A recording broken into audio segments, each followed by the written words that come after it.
But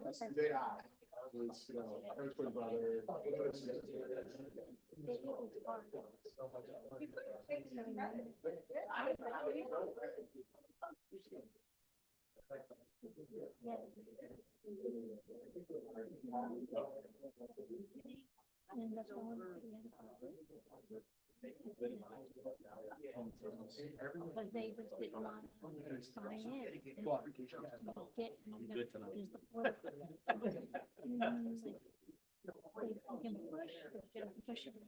just didn't want to buy in. Okay, all right. Good evening, everybody. Welcome to the Tuesday, March 3rd, 2026 regular commission meeting for the city of Deerfield Beach. Madam Clerk, would you call the roll, please? I hear an echo.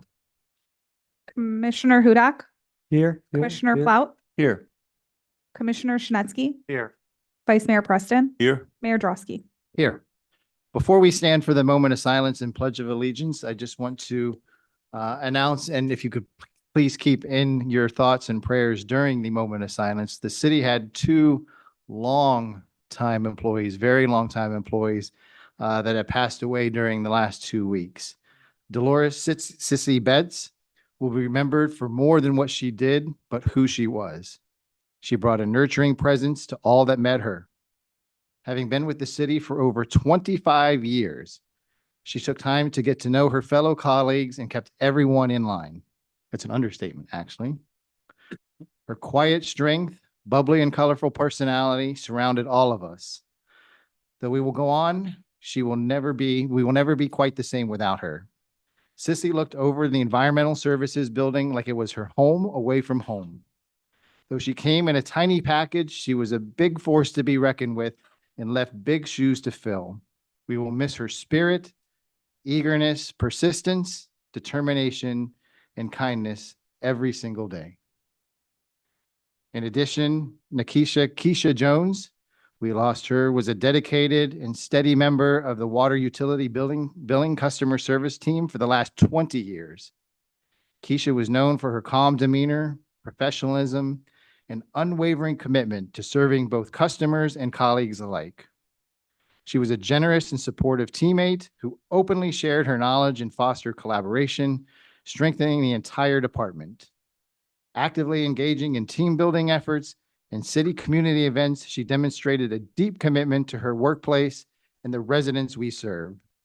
Though she is no longer with us, her lasting impact on our team, our city, and all who knew her will never, ever be forgotten. If we could please stand for the moment of silence, followed by the Pledge of Allegiance to be led by Commissioner Schnetsky.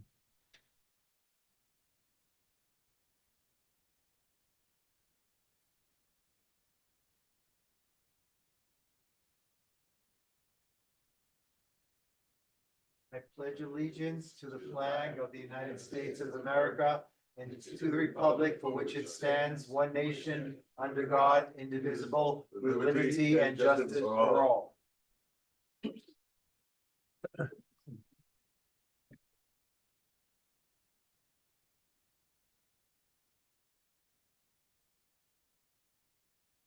We have approval of our city commission meeting minutes for regular city commission meeting of February 3rd, 2026. Motion to approve. Second. Motion to approve by Commissioner Hudak, second by Commissioner Plout. All those in favor signify by saying aye. Aye. Anyone opposed? Excuse me, let the record show unanimous consent. Next, we have acknowledgement of our city board minutes for the Marine Advisory Board meeting of August 21, 2025. The Affordable Housing Advisory Committee meeting of November 3rd, 2025. The Non-Uniformed Employees Retirement Plan Board of Trustees meeting of November 10, 2025. The Hillsborough Inlet District meetings of November 17, 2025 and December 1, 2025. The African American Heritage Board meeting of December 11, 2025. The Community Redevelopment Agency meeting of January 13, 2026. The Charter Review Board meeting of January 15, 2026. The Code Compliance Board meeting of December 9, 2026 and January 27, 2026. And finally, the Community Appearance Board meeting of January 28, 2026. Motion to approve. Second. Motion approved by Commissioner Hudak, second by Commissioner Plout. All those in favor signify by saying aye. Aye. Aye. Madam Clerk, you were busy with the last 2 weeks, huh? Next, we have approval of our agenda for this evening, March 3rd, 2026. Motion to approve. Second. Motion approved by Vice Mayor Preston, second by Commissioner Hudak. All in favor signify by saying aye. Any opposed? Let the record show unanimous consent. Madam Clerk, please. For those attending via Zoom online wishing to speak under public comment or on an item that's open for public input, please click raise hand at the bottom under the reactions tab, and your audio will be unmuted when you're recognized by Mayor Drosky. For those attending via Zoom by telephone, please press *9 to raise your hand, and your audio will be unmuted when you are recognized by Mayor Drosky. Please make sure your audio is unmuted on your end by pressing *6. Thank you. Thank you, Madam Clerk. Before we get to item number 1, Captain Hofstein, you have a special presentation for us this evening. I squeeze you in here, sir. Good evening, Mr. Mayor, Commissioners, Mr. City Manager, Mr. City Attorney, and distinguished residents of Deerfield Beach. This is a quick one, I promise. Excuse me, I'm just getting my voice back after battle laryngitis. Quick opportunity to announce that our previous executive officer, Lieutenant Koutsoufias, is now Captain Manny Koutsoufias, and he's moved on. But it is my pleasure to introduce and present our new executive officer and deputy or assistant chief, if you will, for law enforcement, Lieutenant Matthew Robertson. Matthew, come on down. He's going to say a few words and introduce himself. He joined us from the from the Dania Beach District previously. He comes with a distinguished law enforcement track record and education, and it's my pleasure and honor to introduce him. Thank you. Mr. Mayor, Vice Mayor, Commissioner, City Attorney, thank you for allowing me to speak. I have a lot of love for Deerfield. My father was a firefighter for 36 years, 23 of which were in Deerfield Beach. And he served alongside Coach Preston. I don't know if I can call you Coach or Vice Mayor, but I have a lot of fond memories with Coach Preston. He helped to mold me to the man that I am today with discipline. He was a little background. He was my speed and agility coach for probably 8 years, all through middle school, all through high school. And through my work ethic and work with him, I was able to go play Division I football. So it was great. So I have a lot of love for Deerfield. I have a lot of memories with the beach, and I'm happy to be here. Excellent. Appreciate it. So if anything goes wrong, it's Coach's fault, right? Well, no, I mean, you know. Train him well. Absolutely.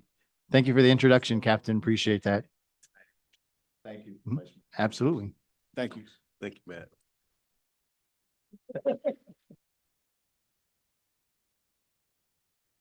Mr. City Attorney, item number 1, please. Item number 1 is a proclamation presented to Greg Sean Canning, AOH National Deputy Secretary and Florida State Secretary, in recognition of the Ancient Order of Hibernians. I think I got that right. Say that 3 times fast, right? Yes. It's actually a fancy way of celebrating Irish American Heritage Month. So nearly 300,000 Irish Americans lived in the colonies by 1776 and helped secure American independence. Irish Americans helped shape our nation, including signers of the Declaration of Independence and 22 U.S. presidents of Irish heritage. James Hoban designed the White House, and Irish-born leaders played key roles in building our nation's institutions. Irish Americans distinguished themselves with military service from the American Revolution and War of 1812 all the way through the World War II and more recent wars. The Irish presence in Florida dates back to the 1500s, contributing to education, governance, and civic life. For generations, Irish Americans have strengthened our country through leadership, service, and cultural contributions. So it's fitting to recognize and celebrate the rich heritage and lasting impact of Irish Americans. Now, therefore, I, Todd Drosky, Mayor of the City of Deerfield Beach, in recognition hereof, do hereby proclaim March 2026 is Irish American Heritage Month. Just in time for St. Patrick's Day. And we do have a proclamation to give out tonight. And Mr. Higgins, you're here to receive it. Is that correct? So, well, actually, I told you we're going to take a picture first. I lied. If you want to come to the microphone and speak first, and then we'll take a picture with the commission down by Scott. Short and sweet. Good evening, everyone. Commissioner Hudak asked you if you brought your bagpipes tonight. Yes, I did. They're in the truck. So anyway, I'm Hugh Higgins and I'm the president of the AOH Broward Chapter Division. We have Just face the. we have 14 divisions in the state of Florida. We're national. We were formed in New York City in 1836. Our first objective was to protect and promote the Irish culture and welcome all the immigrants coming into the country. So we're very, very active. It was considered a secret society. It's made up of Irish Catholic men. And most recently, we brought in the ladies, and they're called the Ladies AOH, kind of a parallel organization. So any questions? I could talk all night, but I won't. No, I don't see any lights. Appreciate you being here. We'll give you the proclamation. If you go stand down here with Scott, we'll take the Yeah. entire commission. We'll take a picture with you. I wore a green tie just Oh, to. did you? to No, celebrate this with you, this yeah. is very exciting. This year we'll probably receive close to 400 or 500 proclamations from all the cities throughout the state of Florida. And we're first, right? Yes, you're first. Just say yes. Yes, yes, yes. Tomorrow night I got 3, so. Thank you, everybody.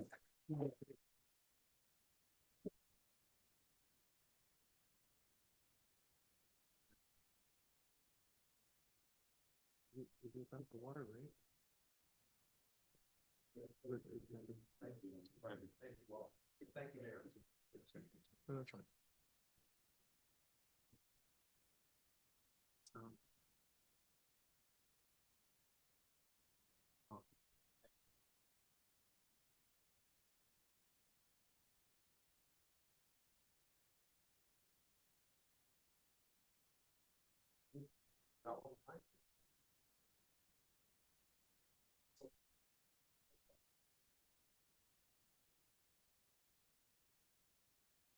Thank you so much.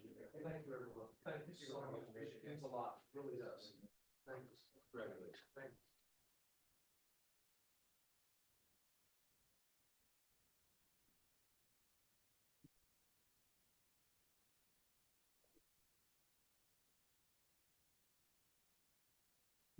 Okay, Mr. City Attorney, we're up to public comment. We are now at the public comment portion of tonight's meeting. Persons addressing the commission shall state his or her name and address and may speak for 3 minutes. This is the time for public comment on items that are not on tonight's agenda. If you have a public comment on an item that is on tonight's agenda, the time for public comment is after I read the title into the record and the mayor opens the public comment for that particular item.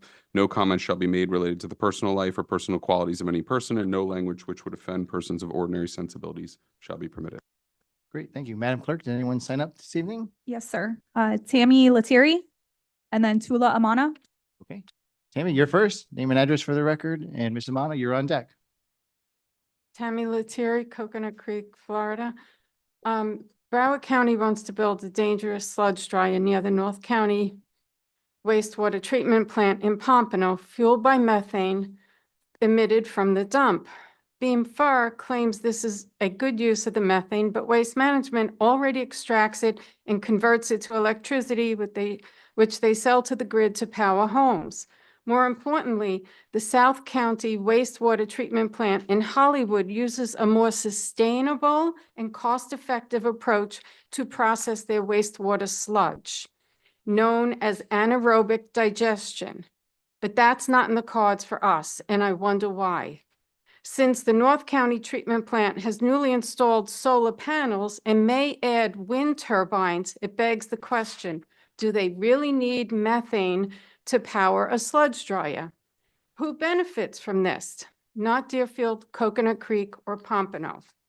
I hope you'll confer with your city engineer regarding the pros and cons of anaerobic digestion versus the less sustainable and more costly, highly combustible sludge dryer and oppose it.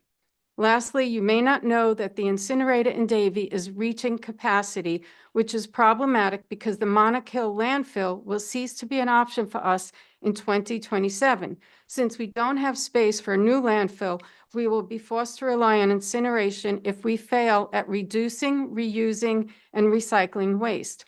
Proponents of incineration are chomping at the bit to ram it through with false promises of safer, cleaner, new technology. Regardless, it still transforms trash into poisonous air, and it's the most expensive form of waste disposal. One solution is better recycling. According to US PIRG, cardboard and paper are the easiest products to recycle, yet the most prominent waste in landfill at 23.1%. City and county agencies can help by mandating recycling of all their cardboard and office paper, committing to double-sided printing, and implementing mandatory employee educational programs highlighting reduce, reuse, and recycle with an emphasis on recycling properly. Since the Lancet's Countdown on Health and Plastics has labeled plastics a grave threat to planetary health, alerting employees to the dangers of plastic, especially when used for food storage, is crucial. For perspective, Broward's recycling rate is 32%. Germany's is 70%. We need to do better. Thank you. Thank you. I see you have a lot there. If you want to give your sheet to the city clerk, it's up to you. She can email your comments to all of us. Email, you can hand it to her. And then folks, the reason that we have the sign up sheet at the beginning to do this is not to keep track of you, but this is public comment, not question and answer. So sometimes we cannot answer your questions on the fly here, or the staff in the back may not know the answer. So if you give us your contact information on the sheet, an email address, a phone number, we're able to follow up with you after these meetings. So that's why we encourage you to sign up so we can follow up with you. If you don't leave any contact information, we have no way of answering your question after the fact. So that's why I encourage anyone who does want to speak to sign up so we can get in touch with you later. Ms. Amana, you were next, and who's on deck, Madam Clerk? Mr. Hers? Okay. Good evening to Lamana, 5030 Southwest 109th Avenue, Davie, 33328. Members of the days, commissioners, mayor, and also residents of Deerfield Beach. I'm here to update you regarding the upcoming federal court date of the jury trial regarding my charge against the city of Deerfield Beach for corrupt practices in giving away the Deerfield Beach Pier building. So that is coming up in May, and it's a very, very sad occasion, mid-May of 2026. I filed it to remind you in October 2023, and there's been quite a few of the employees actually that are being deposed and are going to be here at the trial. Highly encourage you to please attend it so you can see, because you know better than anybody else in the city of Deerfield Beach what is going on here. And I urge you to please attend and to see all the inaccuracies and lying under oath that they have done on the depositions that they have already given. So I encourage you also not to be silent anymore. I long for the days where this was very straightforward. The procedure was great and very, very transparent.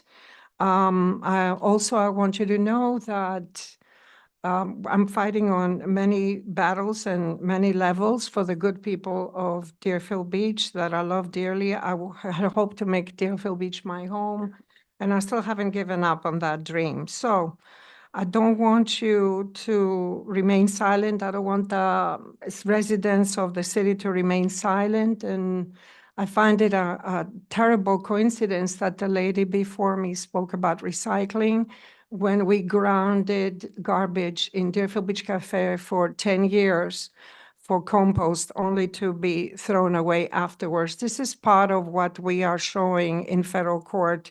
There is no recycling. There never was for many, many years that we were there, and we all know about it.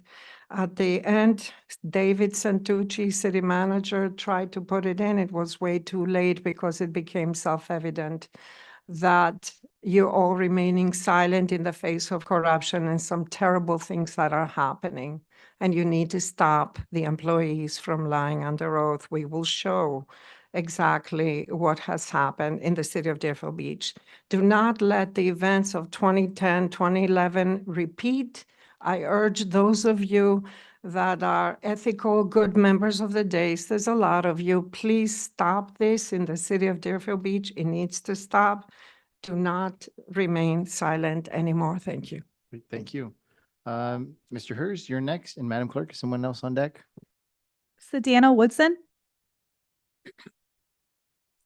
Dan Hers, 330 Southeast 19th Avenue. I watched the YouTube replay of the last commission meeting and was quite shocked to hear the District 4 commissioner say people shouldn't have even 1 minute if they're yelling, gesturing, pointing, and saying the city manager is a liar. It's getting out of hand. It's escalating, calling us the three amigos. I want to see that behavior called out, and it needs to be controlled. I would take the District 4 Commissioner's comments more seriously if he had shown the same outrage a few meetings ago when Charles Whatley, a candidate for Broward Sheriff in 2024, was allowed 3 full minutes unabated to bash Sheriff Tony and disregard the rules written into our charter. Whatley used language that was truly out of line, but yet you said nothing. Maybe because you like the subject matter of his vitriol, Commissioner. If you are so offended by being called one of the three amigos, I suggest you run for office next time in Beijing, China, because there you can control 100% of what the people are allowed to say. Please take to heart what the Vice Mayor said that same night. If you try to squash people that speak their mind, I will vehemently oppose it. The mayor didn't come across as a free speech advocate that night either when he told the District 4 commissioner, I suggest you work with the city attorney to come up with some new language. He went on to say we need to focus only on the 85% that know we're doing a good job. What is even more amazing is that just 10 days later at the Black Heritage Banquet, the mayor told the audience they need to continue to be engaged with your city. Continue to talk to us and give us the feedback because that's what gives us the information to do our jobs better on your behalf. So there you have it, Mayor. I'm just trying to give you necessary feedback to make Deerfield Beach even better than it is in order for that troublesome 15% of the population to rejoice with the other 85% that already loves you. By the way, thank God the city had no role in choosing the recipients honored at Saturday night's Black Heritage Banquet. As a result, Sandra Jackson was able to receive a much-deserved award. Who knows if Sandra Jackson can be honored? Maybe there is some hope for the 2024 Volunteer of the Year, Nina Minucci, to be reinstated again at the Brathwaite Senior Center. Thank you. Thank you. And who is next, Madam Clerk? Sedana Woodson.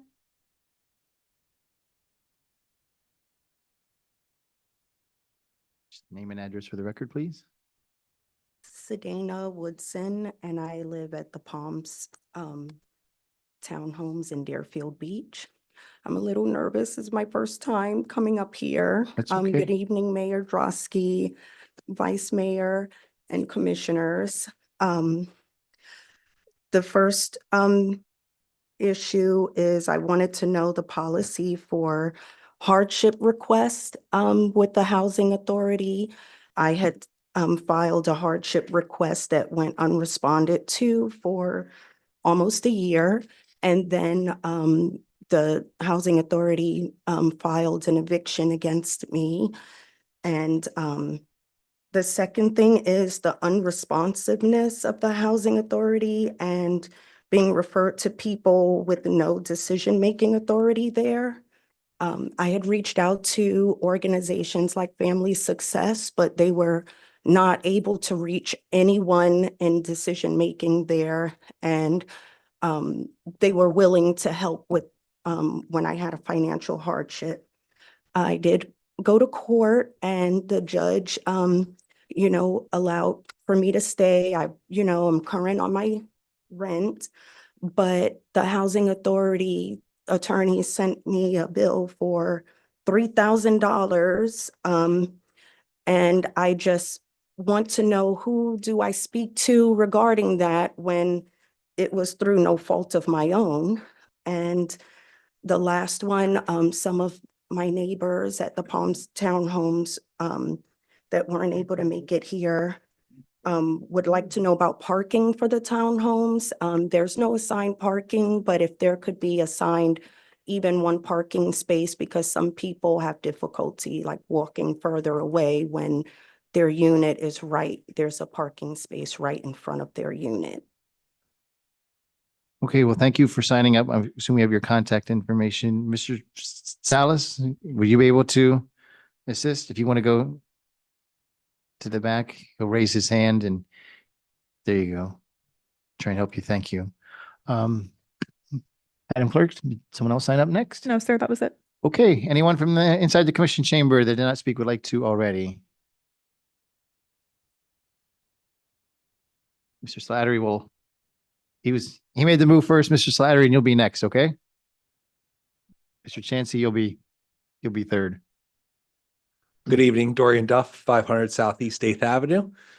Just checking in for my people of 8th Avenue that couldn't be here tonight. Moving back in this weekend, 4 months later. So coming back into rainy season, just seeing what was going on, and still an issue, but man, heavy night. Some other tougher things going on for you guys. I see it's a tough job. Anywho, 8th Avenue is still an issue. Flooding still an issue. I don't know if it can ever be fixed. There are flood solutions that we've looked into. Maybe something that we could share with you. That's about all. Thank you. Thank you, Mr. Duff. Mr. Power is in the back. He's got his back to us, but he can give you the next steps. Mr. Power, Mr. Duff is coming to see you over here. I don't have that handy. Go ahead, Mr. Slattery. John Thank you. Slattery, 1455 Southeast 5th Place. First thing I'd like to ask about is there anybody, like maybe perhaps the District 1 Commissioner, that could reach out to somebody regarding the FEC crossover at 10th Street? It's brutal on the cars that go across there, and it's been that way forever. The cities to the north and the south have somehow been able to get FEC or someone to go in there and fix their railroad crossings. I'm wondering if we can possibly do the same. On another note, I sent everyone on this dais an email last night and copied in the local investigative press as well. I'm desperate to find out the math behind our move that we're proposing to take to move from BSO to municipal police and fire. We know that Pompano Beach has done an in-depth survey, and they're finding out that it's going to raise their millage rate, and it's going to cost them tens, if not hundreds of millions of dollars more. We also found out over the past couple of days that the city of Boynton Beach is upside down financially because of their police and fire costs. And they've had to lay off 5 top executives in their city. And also they're looking at having to reduce the payroll for their other employees in the city. So new information is coming to light. And I will say, because a lot of people don't understand how the commission works and how voting works and everything else, there are 2 commissioners that are alarmed at the way that things are shaking out and would reconsider, or at least pause to do more investigation on here. And I don't know if there's a third, because that's what all it would take is just one more that would say, you know what, we've learned more information. Perhaps we need to pause for a moment before we put this city and all the residents in a very, very costly and risky situation. So if you're one of the 3 that I'm not referring to and you have questions in your mind, there's nothing wrong with saying, hey, you know what? My constituents seem like maybe they're a little bit concerned about this, and it probably wouldn't be a bad idea to pause before we disrupt the lives of potentially other people. If we say we're going to hire police and fire chiefs, and then we eventually find out that this is a faulty premise to go down, we don't know. I'm not for one or the other. I just want to see the math. But we do know that we have $5 million we have to come up with this year that's not budgeted in our budget. So dollars going to have to be reallocated from elsewhere in the current budget to even accomplish what the vague plans are right now to make this work. So I understand that our city manager and the sheriff don't see eye to eye. That's personality, right? They've got to work this out. They've got to sit down, maybe with attorneys, and talk through some of this stuff. But we, the citizens, should not be in the place that we're in right now because of personalities. Sheriff Tony's got the tact of a hand grenade, right? He's not a good, easy guy to communicate with, but communication is necessary at this point before we go down this path. Thank you. Thank you, Mr. Slattery.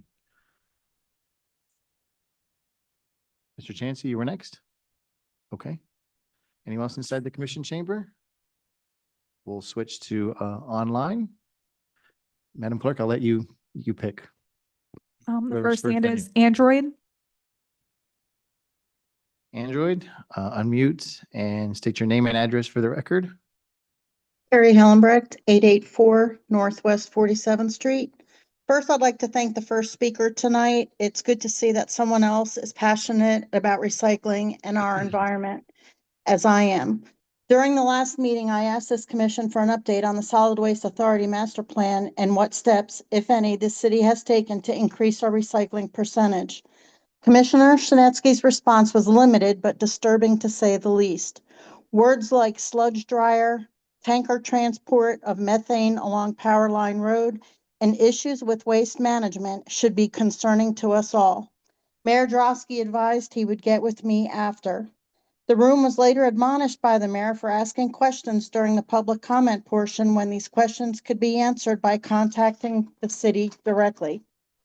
The next day, I emailed Commissioner Shinetsky advising of my concerns and requesting additional info. Although he responded quickly, he advised that Commissioner Plout is a delegate to the Solid Waste Authority, but he would follow up to get more information for me. I'm still hoping for this information. The following day, I emailed Commissioner Plout. I also received a quick response, which was the link to the master plan.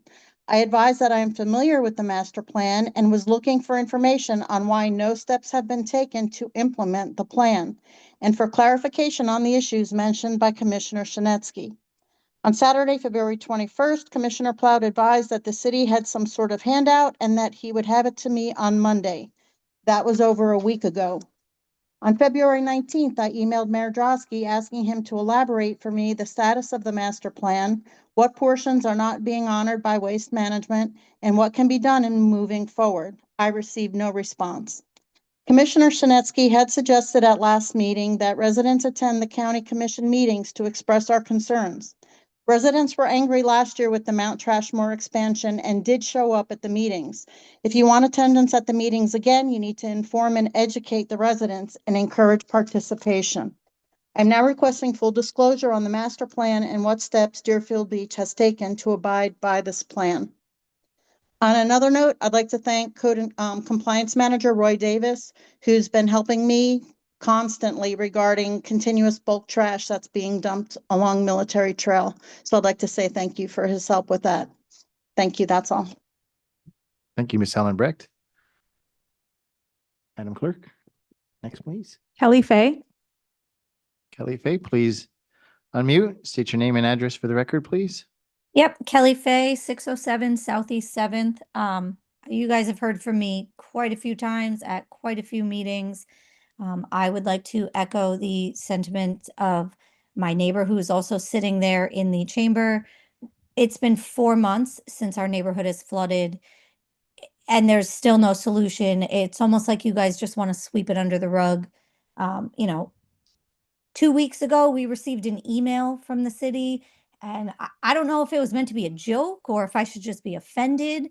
But you guys offered no information, no anything in terms of what's being done to fix the issue that we have, what's being done to help us financially, considering most of us have invested tens of thousands of dollars into trying to fix our homes. You guys want to move forward with this whole get rid of BSO and have our own police and fire, but you can't even fix the problems that we currently have. And again, echoing some of what other people said, the Pompano study has come out, and if even a portion of that is correct, it is going to cost us millions of dollars more than what you guys have accounted for. Millions. And that falls on the taxpayers. So for you to not bring this to a vote and let the citizens vote on it, the people who are actually paying for it, it's very disrespectful. It's very offensive. It's our money that you're playing with. And I get that we elect you to make hard decisions for us and whatnot, but it feels like the majority of people that have come forward are against it, or at least saying, please pause and figure this out financially because we cannot bear the hardships of it. And you guys keep saying, oh, the silent majority.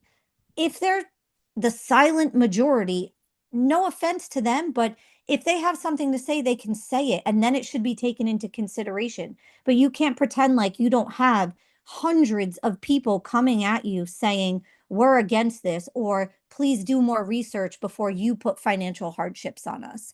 So I urge you to make better decisions for us. And again, fix the problems that we have before going and creating more that you don't even know, what will do to the city. Thank you. Thank you. Madam Clerk, Katie Freitag is next. Please unmute. Good evening, Katie Freitag, 418 Southeast 2nd Street. First of all, I want to commend Special Events Department, Vernon and his team, and Lauren and everyone for the absolutely incredible Black Heritage Banquet that took place on Saturday night, this past Saturday night. It was an absolutely beautiful event. The decor, the food, the drinks, everything was on point. The city did an absolutely incredible, fabulous job, and I want to thank them. I'm looking forward to the Women's History Brunch coming up on the 21st of March, where we get to honor 5 more women who have greatly impacted Deerfield Beach, and I'm looking forward to everybody coming in and attending that event. I heard that there's a really super great MC. Don't know who it is. Wink, wink, nod, nod. Secondly, I do know that this is not always the perfect spot to ask questions, but the problem that we run into as citizens is there is a citizen who has asked on numerous occasions regarding the railroad crossings on some of our major thoroughfares. And every single meeting, he gets up and asks, what's going on with our railroad crossings? And every single meeting, nobody hears. So he might hear, but the rest of us don't hear. So maybe at some point in time in the next couple of meetings, maybe the city manager could provide all of us an update as to what is being done to fix the railroad crossings, as you have to slow down to 5 miles an hour to cross over them without damaging your vehicle. And I drive an SUV. I'm not even driving a small car. So if somebody could please reach out to all of us and let all of us know what's going on in that instance, I would appreciate it. Thank you very much, and looking forward to seeing everybody on the 21st. We'll be there. Thank you. Madam Clerk, I see Mark Andrew raised his hand online. Mr. Andrew, if you, excuse me, unmute. Mark Andrew, 3800 Crystal Lake Drive. Good evening, everyone. I want to start with a simple question. Are we trying to make real Deerfield Beach? Because right now it certainly feels like we're making decisions that ignore very real financial warnings. Recently, Marty Cure has been going around the county briefing cities about the potential impact of eliminating non-school property taxes on homesteaded properties. According to those predictions, it's supposed to be remove $18 million in property tax revenue. That's about 1/4 of the city's property tax base, 24%. That's not a small adjustment. That's a massive hole in our budget. So at the very moment, we are being warned that our revenue streams could shrink dramatically.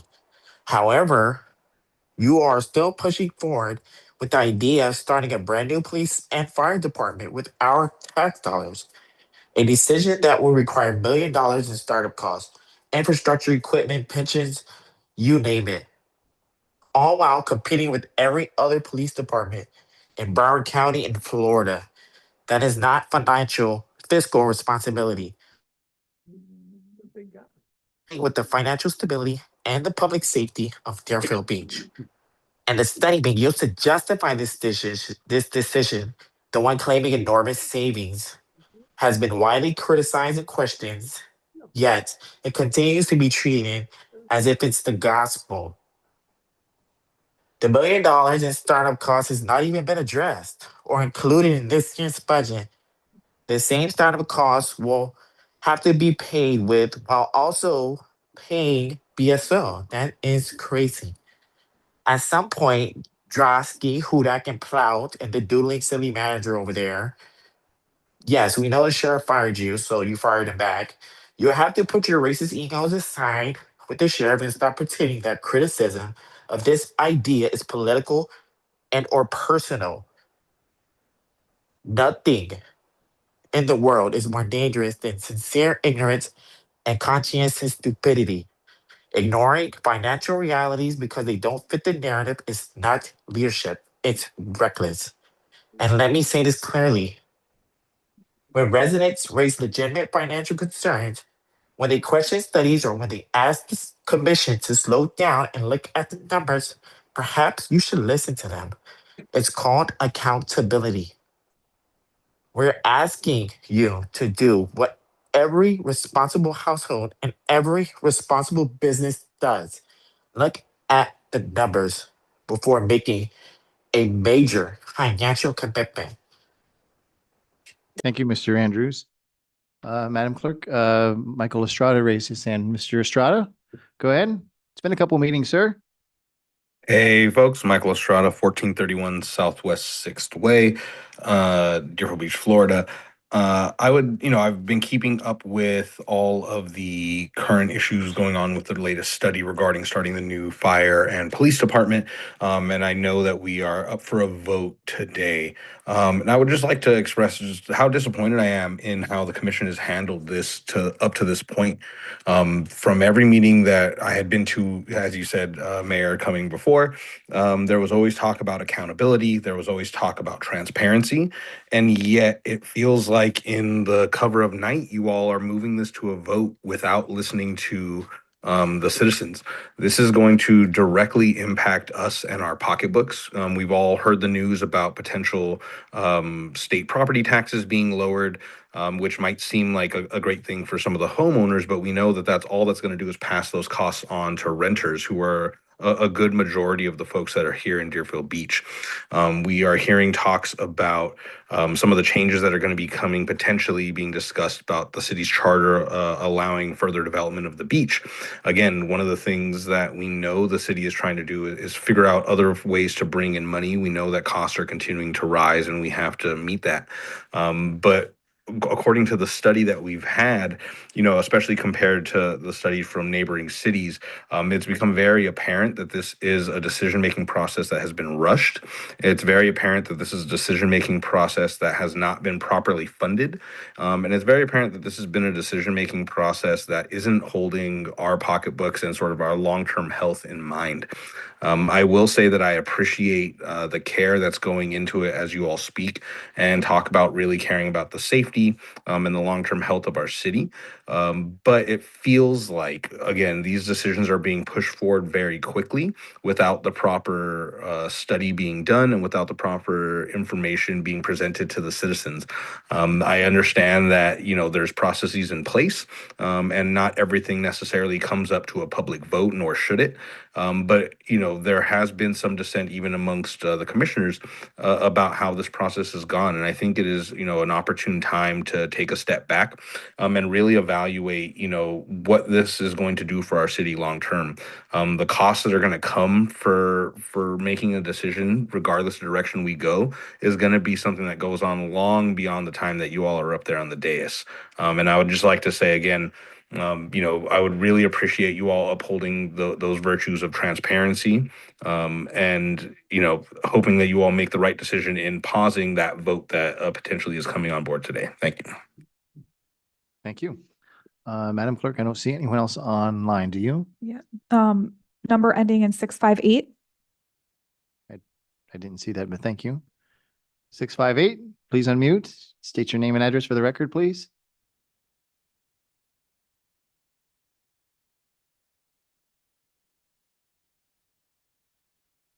Can you tell if they're unmuting, Madam Clerk? I can't. No, It's not on my they're not on. wheel of squares up there.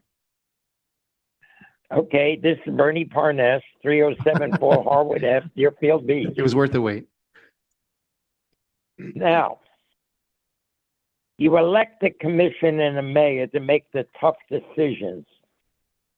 All the people that got up and said, we should do this, we should do that, how many of you have talked to the 18 cities that no longer use the BSO or never have their own police and fire, yet many things that the county pays for are at no cost to the city, such as SWAT, helicopter, drug enforcement, among other things. The pension, if we have our own or not, is the same. It is the same state pension that your commissioners have with the state. As far as costs are concerned, the study that I looked at, 147 pages, shows we would save money. That's number one. Number two, how many of you, like I have, talked to officials in the cities that no longer use the BSO? I talked to people in Pembroke Pines, in Coconut Creek, in Coral Springs. You know what they told me? We have a great response time. It's nice to have local police where they know my name and I know theirs. And everything is good. And we're saving money. Yes, no matter what you do, there'll be some cities that either misspend the money or don't operate properly. But for the majority, it saves money. That's number one. Number two, very quickly, I'm a businessman. I've owned businesses in New York. When somebody breaks their contract with me and says, I don't care that I agreed to 5%, I want 10%, I don't do business with that person anymore. What's to prevent him if we signed a 2-year deal for him next year or 6 months from now? Say, I'm sorry, but I need another 15%. Nothing, because his signature isn't worth a red cent. You elected a commission and a mayor to look at this city and do what's right for it, do what's best for it. And I believe that. And the vote was 4-1, the final vote, to get rid of the BSO by September of next year and have our own police and fire. Look at Pompano. They've already had their own fire department. And they only extended for 1 year so they could finish their study. We did a study. And what did it say? Wind it down, we Commissioner. saved money by having our own and control. Do you know those Thank you, people- Commissioner. Madam Clerk, we're going to have to. Thank you. Was there anyone else online, Madam Clerk? I gave him the opportunity. Okay, anyone else in the commission chamber would like to speak? Otherwise, we're going to close public comment. And Mr. City Attorney, go on to item number 2. Do you want me to just read item number 2 separately? Or do it Yeah, with we'll the do other 2 consent separately, items? 2 on its own, yes. Okay. Item number 2 is a resolution of the City Commission of the City of Deerfield Beach, Florida, appointing Robert Jaspin to the City of Deerfield Beach Non-Uniform Municipal Employee Retirement Committee, providing for an effective date. Thank you, Mr. City Attorney. Commissioner Hudak, you have your light on? Yes, I'm the individual who selected Mr. Jaspin's application. I've known him for a number of years, and I find him extremely respectful, very, very honorable, and will represent myself on the board, and that is why I am electing him to join this board. Okay, thank you. Is there anyone from the public that would like to speak on item number 2 this evening? Did sign up too. I appreciate that. I didn't think anyone signed up. That's my fault. So It's okay. You're allowed a mulligan. Dan Hers, 330 Southeast 19th Avenue. I want to commend Commissioner Hudak on his well thought out choice to choose Mr. Jaspin for the non-uniformed employee pension board instead of myself. Mr. Jasper's credentials are impeccable, as can be seen by looking at his application for the board. He has a high school diploma. He doesn't list any investing or finance experience, but I'm sure he can learn that as he starts to attend the meetings. He has never been to a single meeting of the Non-Uniformed Employee Pension Board, unlike myself, but I'm sure he will catch on quickly. He does have one thing in his favor. He lives in the same building as current board member Valerie Hackett, which will allow them to carpool together over to the Bernard Adams Center for every meeting. So again, thank you, Commissioner Hudak, for always looking out for what is in the best interests of the city of Deerfield Beach and their pension boards.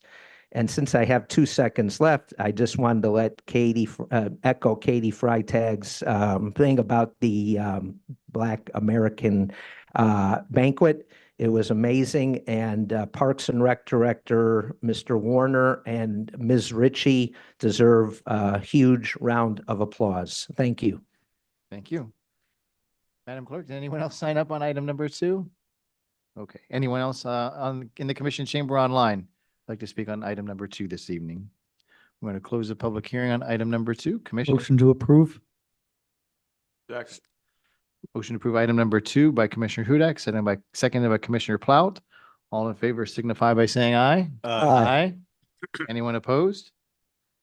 Let the record show unanimous consent. Mr. City Attorney, we're on to consent. Items 3 through 10 are currently on consent. 3 through 10. Do any of my colleagues have any polls on 3 through 10? Yes, I'd like to pull item number 3, please. You want to pull it or just discuss it? No, I'd like to pull it, please. Okay, so we're going to pull number 3. Any other polls by the commission? Okay, so then we'll go through 4, 5, 6, 7, 8, 9, 10. But anyone, Madam Clerk, did anyone sign up for 4 through 10? No, sir. Okay, anyone inside the commission chamber like to speak on items 4 through 10? Anyone online that would like to speak on 4 through 10? Okay, commission. Motion to approve items 4 through 10. Second. A motion by Commissioner Hudak to approve items 4 through 10, seconded by Vice Mayor Preston. Madam Clerk, would you call the roll, please? Commissioner Hudak, Yes. Commissioner Plout, Yes. Commissioner Shinesky, Yes. Vice Mayor Preston, Yes. Mayor Drosky. Yes. Mr. City Attorney, item number 3. Item number 3 is a resolution of the City Commission of the City of Deerfield Beach, Florida, approving and authorizing execution of a professional services agreement with LPRM Ascend Advisors LLC in an amount not to exceed $196,800 to provide procurement, consulting, and administrative services for a 1-year term with an additional 1-year renewal, waiving the requirements for competitive solicitation set forth in Section 38-116 of the Procurement Code and providing for an effective date. Thank you. Commissioner Shinesky? With item number 3, I have some concerns.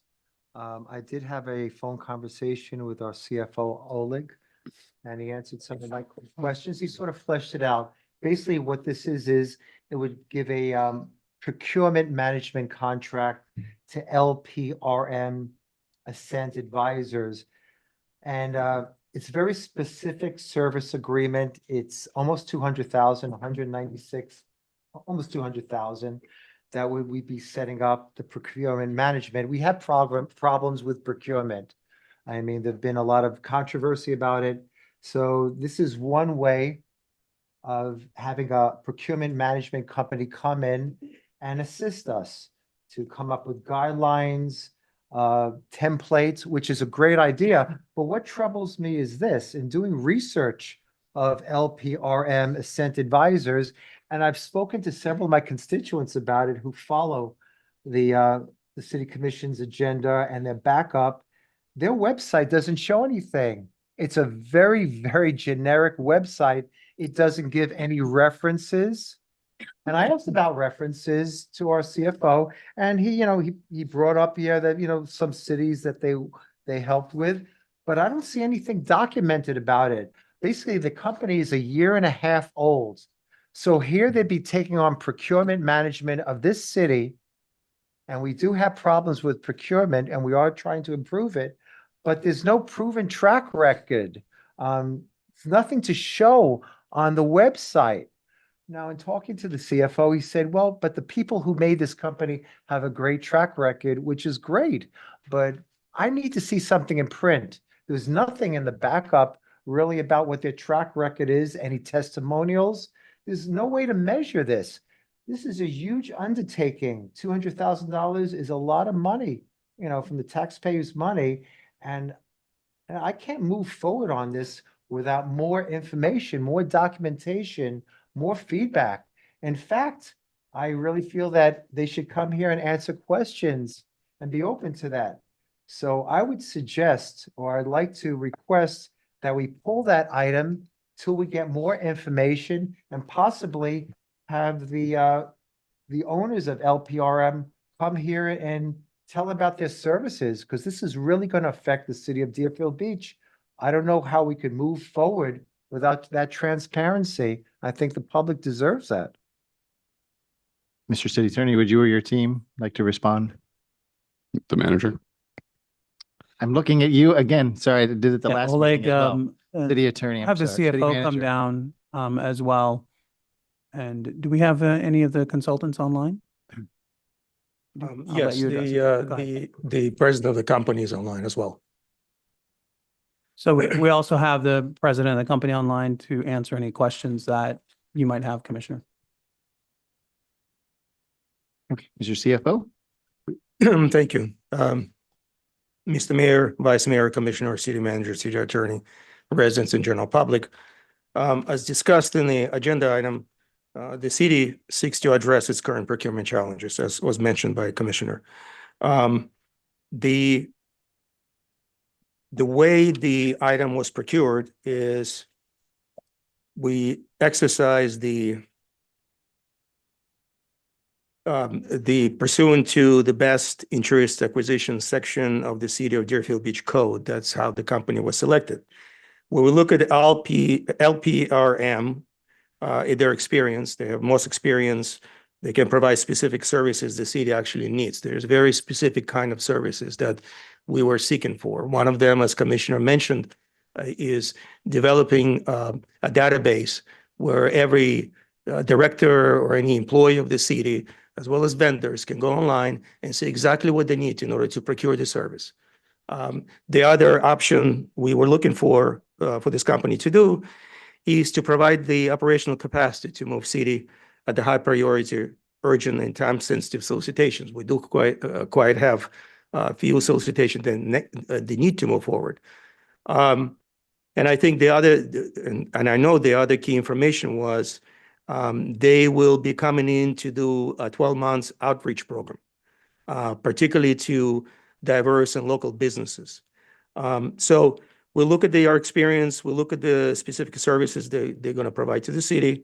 We'll look at their comprehensive package, as you can see in agenda item. Yeah, I do admit the fact that their website may be underdeveloped, and I had conversation with the president of the company regarding that, and they're looking into that.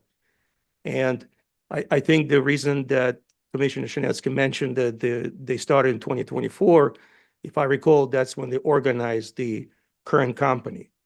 But the fact is that the people who actually work for the company have over 30 years of experience each, and they're going to be bringing tremendous talent to the city. That's basically it. Okay, who is the president of the company, and can we get him on the Zoom so Commissioner Shenetsky can ask him his questions, please? Louis, are you online? Madam Clerk, is there anyone online?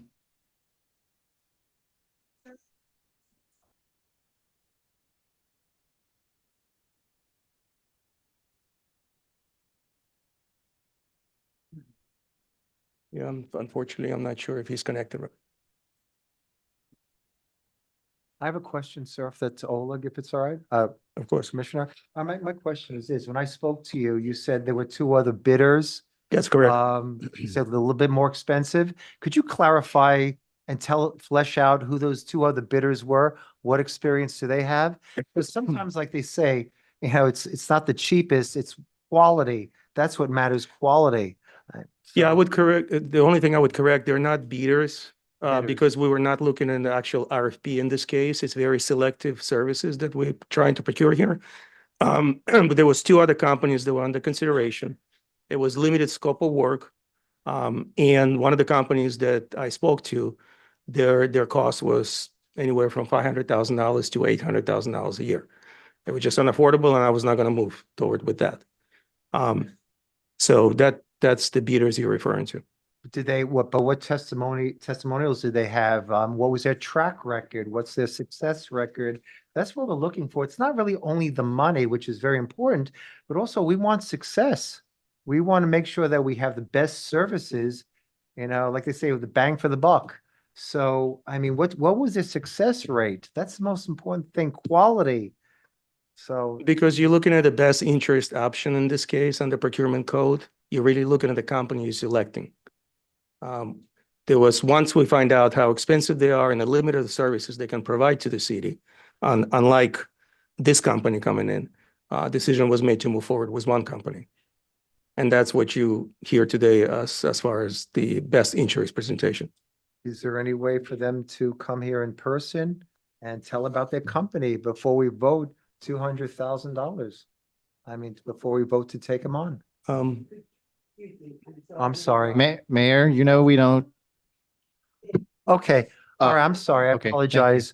I mean, my question is there any way that we could have the representatives of this company, LPRM Ascend Advisors, come in person and talk to the city, talk to the commissioners in person, just like we had with CAP versus CGA, and tell about their company, what their plan is, what they have to offer, what success have they done in prior businesses. I think this is something very important that we need to address. Is that something doable? Could we pull this and maybe bring it to another commission with them, being able to give information? Is that possible? Mr. CFO, are you able to contact this individual if you're yes. given some time? Absolutely. If there's a provision to delay this later on today, I'm sure I'll get them on the phone. Mr. City Attorney, can we just pass this, Mr. City Attorney, and come back to it at the end? Yeah, if the commission wants to table this and pull it off the table at the end when the Well, CFO. not table it from tonight, just move it to the end of the agenda. Okay, you could do that too. Thank Or you, you could Mayor. table it and pull it off the table. Either way, it works. I'd suggest we just pass it to the end of the meeting tonight. And then the CFO will come back. If he's not able to get in touch with him, we'll make a decision then. Thank you, Mayor. Okay? Make some phone Absolutely. calls. I will. So we'll do item 3 after item 15, Mr. Mayor? Correct. Okay. That will then bring us, Mr. City Attorney, to item 11.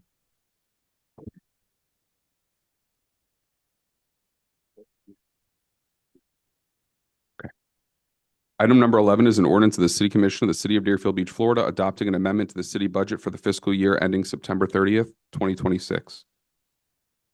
Approving supplemental appropriations and budget transfers to and within various city funds and carry forward of prior fiscal year appropriations and budget reductions to various city funds as set forth in the attached Exhibit A, providing for conflicts, severability, and an effective date. This is first reading.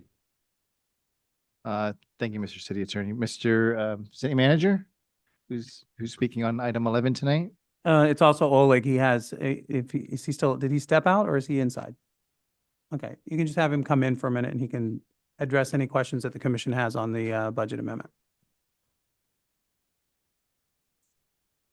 And then were we not prepared on item number 3 tonight? Did we not anticipate Commissioner Shinetsky's questions, or did he not give his questions in advance? Well, I don't understand why we're hearing this for the first time tonight and why staff is not prepared, or why Mr. Shinetsky wasn't prepared. Somebody was not prepared for item number 3. Well, sir, with all due respect, I was prepared. And again, I brought up that the CFO, I did have a telephone conversation with him. But these were concerns that even after addressing this on the telephone, I had some concerns. And I feel that the public should be made aware of this. I Before I understand. vote. I just want staff to be prepared to answer your questions. Mr. CFO, item number 11, please. Yes, sir. Mayor, Vice Mayor, Commissioner, City Manager, City Attorney, residents, excuse me, general public. We have all my name is Oleg Gorokhovsky, Chief Financial Officer. We have all the details available in the item. I can summarize by telling you item number 11 on the agenda is the first budget amendment for the year. You will see more amendments coming through as we make other changes within the city. Mainly what's included in this amendment is additional revenue. coming in to the city, interfund transfers and prior year carry forwards, and their appropriations into specific expenditure in a line item. There are also additional grant funding such as home allocation, additional funds for the water treatment plant repairs, and additional budget for replacement of out-of-service fire hydrants. And I'll respond to any questions you might have. Okay, thank you. I don't see any lights on at the minute. Is there anyone, Madam Clerk, that signed up for item number 11 tonight? Is there anyone inside the commission chamber like to speak on item number 11? Mr. CFO, just step to the side, and Mr. Slattery, come on down. You'll be first. John Slattery, 1455 Southeast Fifth Place. I would like to know what of these amendments and the movement of funds has to do with what we're talking about doing with police and fire. I'd like some transparency in regard to that. And by the way, we don't hire you guys to make the tough decisions. We vote for you guys to make the tough decisions. We vote for you to listen to our voices and represent us as citizens of Deerfield Beach. That's what we expect from our commissioners. Thank you. Thank you. Anyone else like to speak on item number 11 this evening? Anyone online, Madam Clerk, that has their hand up? Okay, we're going to close the public hearing on item number 11. Commission?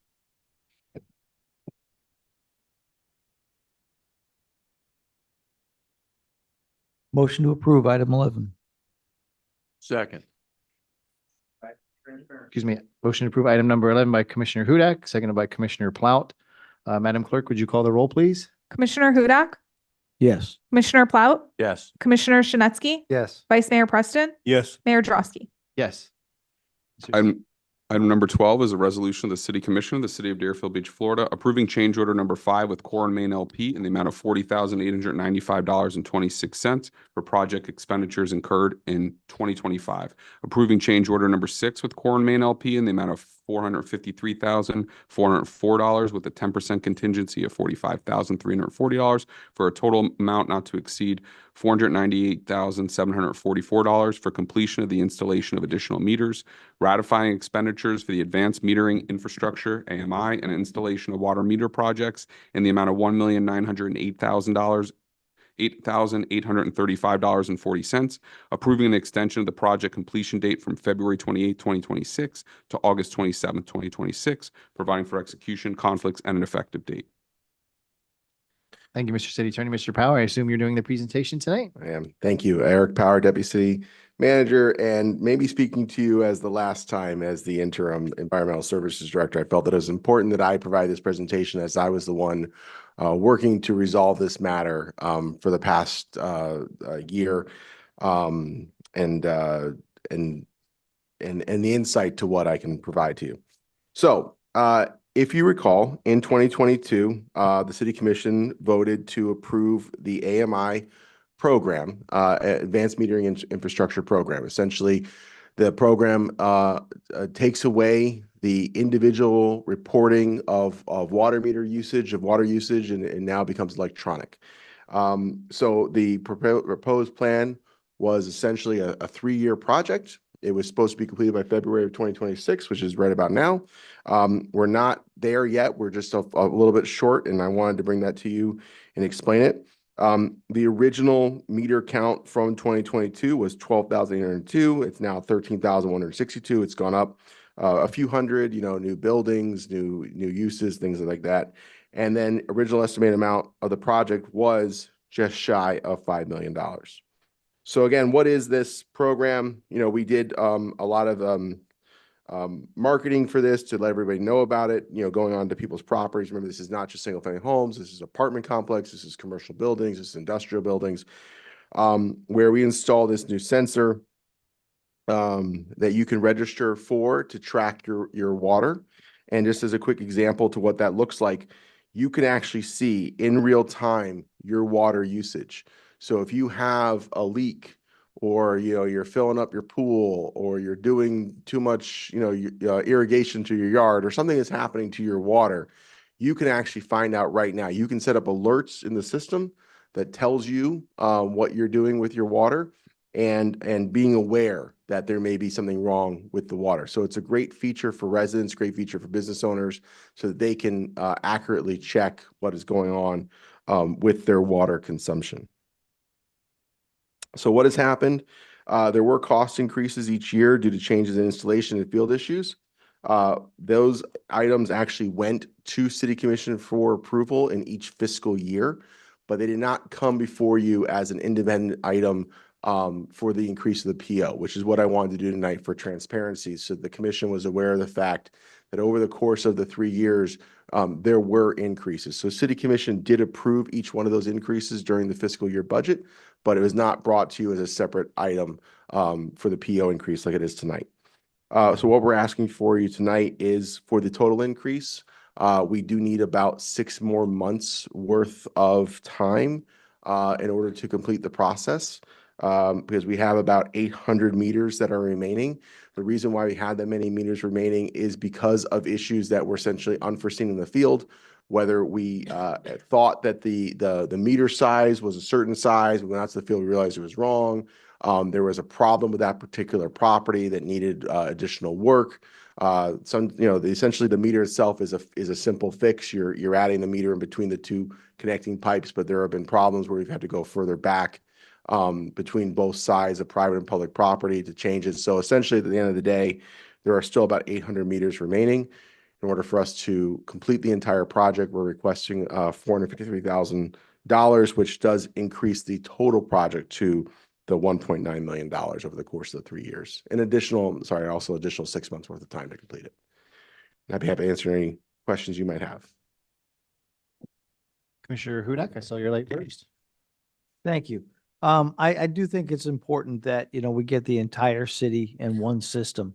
What is the website that people can go to in order to sign up, in order to see their water usage real time? Right. If you just go to the city's website and you type in AMI in the search bar, the entire water metering section comes right up and explains all the information, how to register, what the benefits are, every FAQ that's there. Okay. But I can't go back. Sorry. It says census.scnsus is the name of the actual website. Oh, okay. Also, talk about some of the challenges with the different pipe sizes and how that's been adversely affecting our installation. Yeah, progress. this is the, sorry, I'm just going to go back to show you the, oh, I think I have to go to the slideshow. They hit it.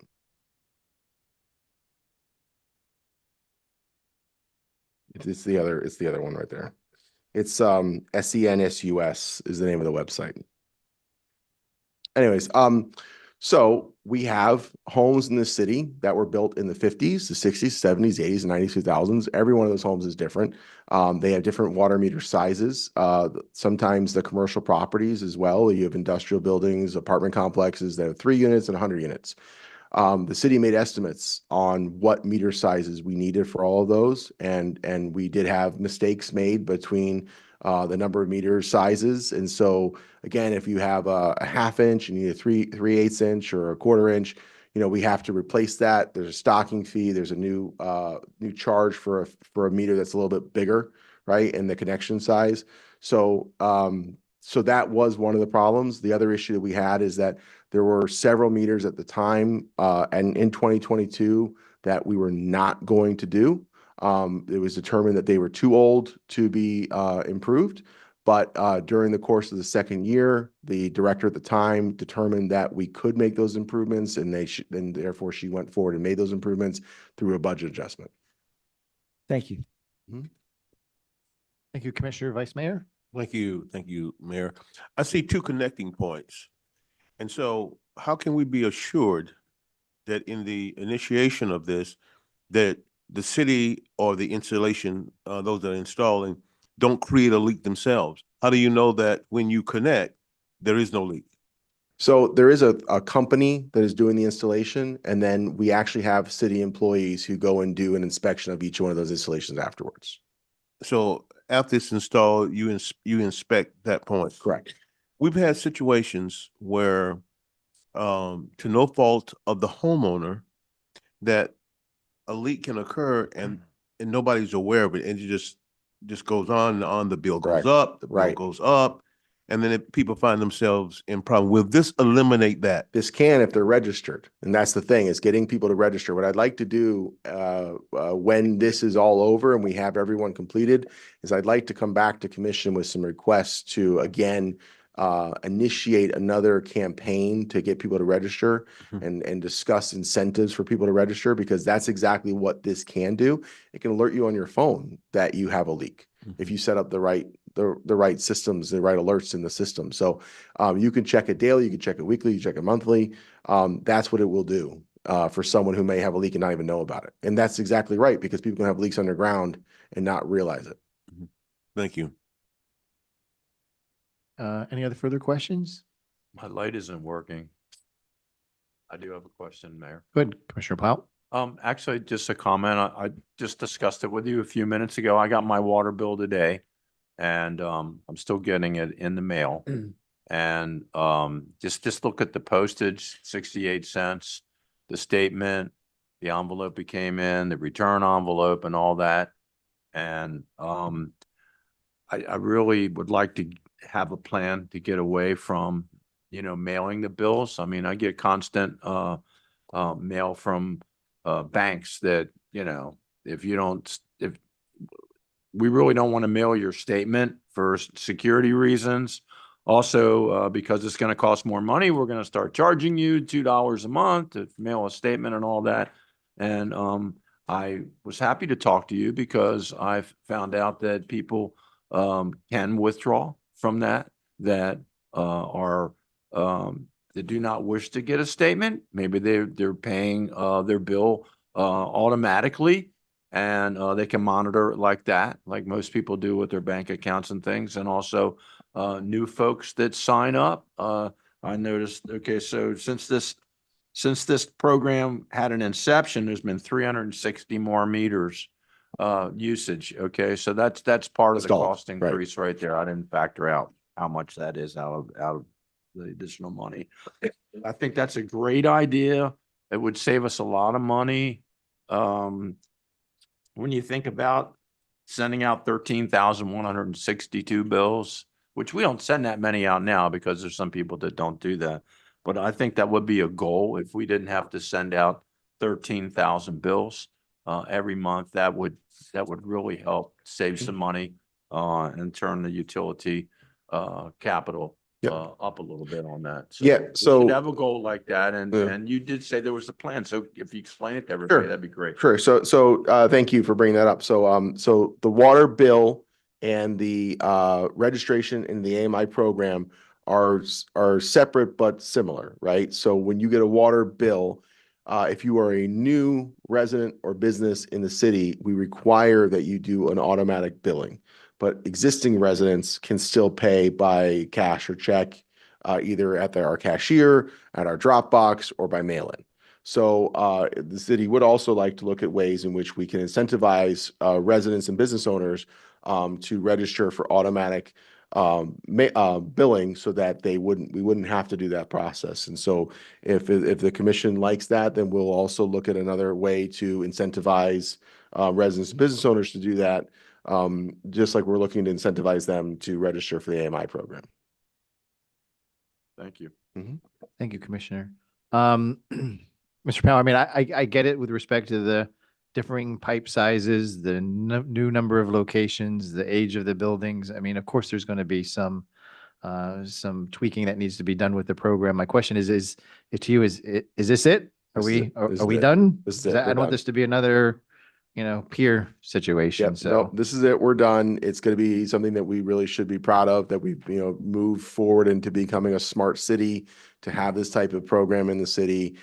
This is what we have. Obviously, we'll always have new businesses, new homes, new buildings. They'll be put in as they go, but this is the remainder of the existing units.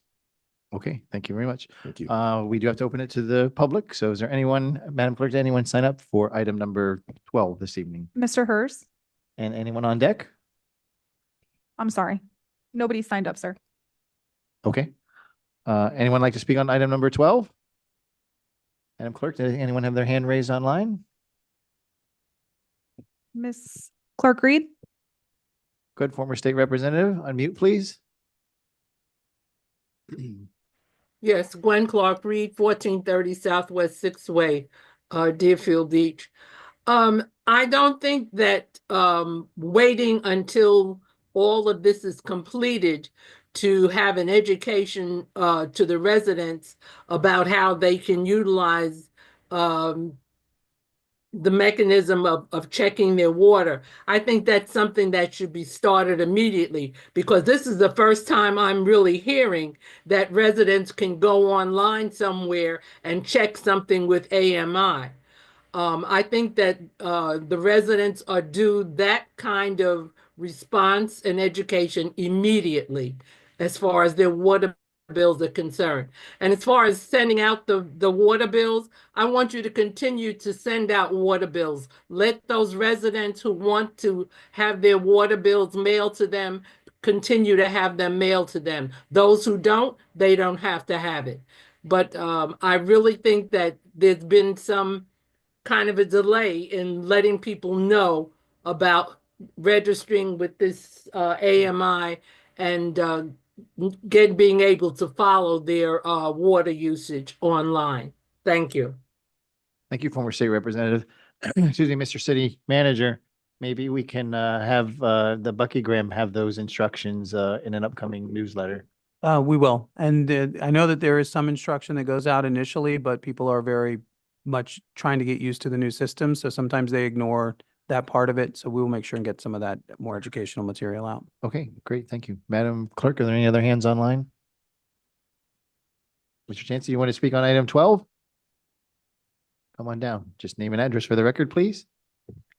Joe Chancey, 4250 Northeast 4th Avenue. Question, I guess it would be for the director.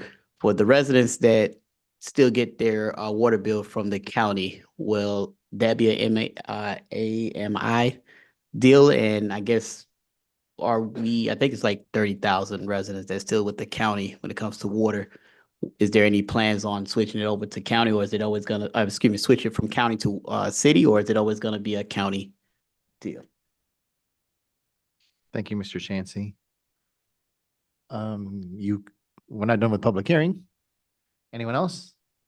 Okay, we're going to close the public hearing. Mr. Powell, did you have any closing comments?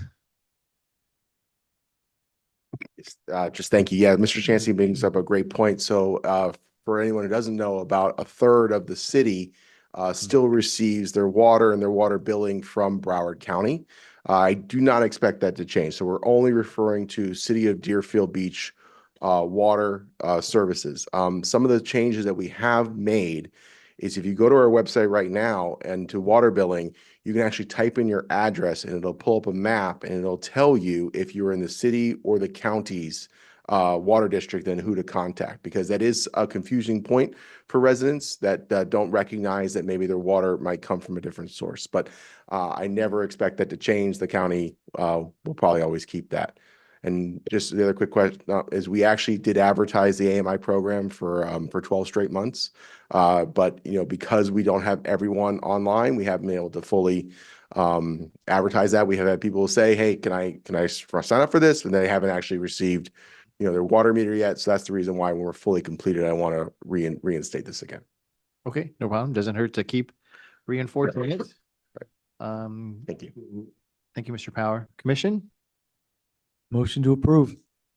Second. Motion to approve item number 12 by Commissioner Hudak, seconded by Commissioner Plout. Madam Clerk, would you call the roll, please? Commissioner Hudak? Yes. Commissioner Plout? Yes. Commissioner Shinetsky? Yes. Vice Mayor Preston? Yes. Mayor Drosky? Yes. Mr. Item- City Attorney, item number 13. Item number 13 is a resolution of the City Commission of the City of Deerfield Beach, Florida, providing for the establishment of the City of Deerfield Beach Police Department and the City of Deerfield Beach Fire Department, authorizing the city manager and the Office of Public Safety to take the necessary actions to establish and develop the departments and implement the transition of police and fire rescue services to the City of Deerfield Beach Police and Fire Departments, providing for implementation and an effective date. Mr. City Manager, is it you or Mr. Gladio tonight? Mr. Gladio can also answer questions, but this is essentially formalizing what you voted on prior. If you had voted to go to BSO, we would have been considering the contract at this one. At this particular have a formal document so that we can effectively manage contracts and other necessary items with federal agencies and also state agencies to continue the transition. So my understanding is this is almost a formality in that in moving forward with the police and fire departments, there are certain agencies and folks that we're going to do business with that want to see the actual authorization, which is going to be this resolution. They just don't want to hear, take our word for it. They want the piece of paper that actually shows that. And that's what we're approving tonight is that piece of paper. We're not revoting or recalculating. We're just authorizing the issuance of the piece of paper that these other agencies need to move forward. Correct. This will be the document that we use with contracts with the state listed vendors and also with the FBI. We have to get 2 code numbers from them, and this is the only document that's pending to actually establish the identity numbers for both police and fire in the city of Deerfield Beach. Okay, Commissioner Schnetsky, I saw you're late first, followed by Vice Mayor Preston. Thank you very much. I mean, in looking at agenda item number 13, you know, it is basically giving the final step of moving forward for police and fire. First of all, I want to address what former Commissioner Parnas, I just want to address that. He keeps saying that 18 cities have their own police and fire department. 16 of those cities, Fort Lauderdale since 1905, Hollywood in the 1920s. In fact, Mr. Slattery had a whole list, and what impressed me was 16 of those 18 cities always had their own police and fire department. That means their budget has long since been established of how much they're budgeting. What we're doing in Deerfield Beach has never really been done before. We're a medium to large size city. Now, the only 2 cities that switched over from BSO to their own is, and I brought this up before, and I'll reiterate again, Pembroke Park. Pembroke Park during season has 6,000 people. Not in season, they have 3,000. Deerfield Beach has 90,000 people. Century Village, the community where I live, when they're out of season, they have 10,000. And in season, they have 16,000. That Century Village is much bigger than Pembroke Park. The other city is Southwest Ranch. Southwest Ranch has 3,000 people. Again, Deerfield Beach has 90,000 people. And yes, they switched over to their own police. Again, they're much less in population than Deerfield Beach, but they also switched over in fire and first responder. And I was told that they had some problems, and I think it was Pembroke Park that actually had to latch on to Davie Fire Department because they were struggling, and I think also Southwest Ranch.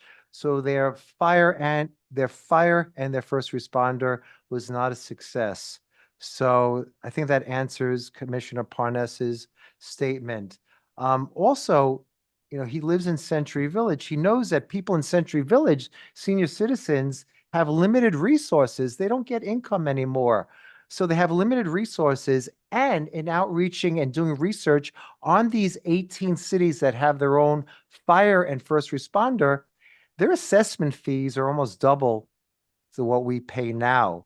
So it's pretty obvious that when we go to our own fire and first responder, the assessment fees are going to go up tremendously. They have to.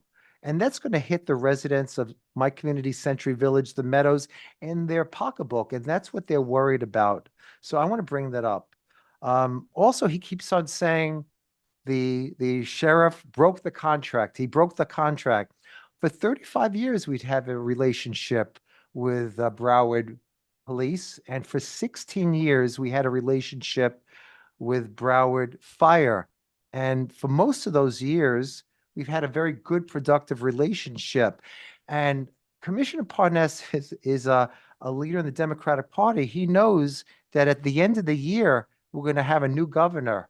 That means by next year, the political landscape will be probably totally different. Now, remember, it was this sitting governor that appointed, because of the Parkland tragedy, appointed the current sheriff. But by next year, it's going to be a completely different environment. So my question is, What's the rush? Now, I went to the Pompano Beach City Commission meeting last week. My fellow commissioner, District 4 Commissioner Tom Platt was there as well. Some things really jumped out at me. Number one, they gave a comprehensive study and they spoke about it. It was 142 pages, a comprehensive study.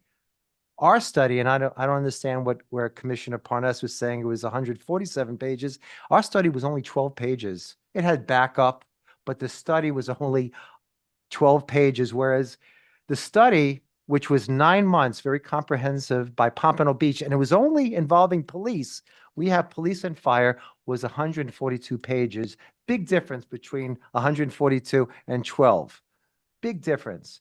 Now, the thing that jumped out at me in listening to the 5 commissioners and the mayor, and they kept on stressing this, they're saying, I want to make sure that if we go our own way with just our own police department, standalone police department, that we're going to have comparable quality service, if not better.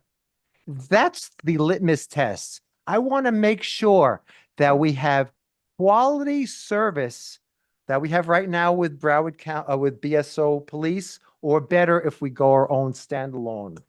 All right. Now, I don't have any doubt that we could put together a police department. I mean, the city manager has 26 years experience. Our director of public safety has 30 years experience in Greensboro.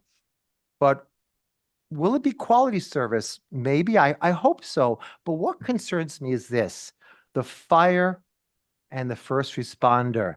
To put together in a year and a half a fire and first responder department that could hit the ground running, that's a concern to me.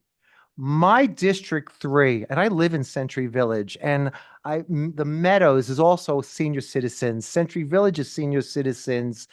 Crystal Lake, the senior citizens. They have the most medical and first responder calls throughout the city. So I want to make sure that the fire and first responder is quality service, if not comparable to what BSO had, then what's even better. And I'm not sure about that. I don't know. We have concerns because, number one, like the gentleman brought up, homestead property taxes, we're going to lose we might lose the election, a referendum this fall. We might lose $18 million. That's a third of the Deerfield Beach budget.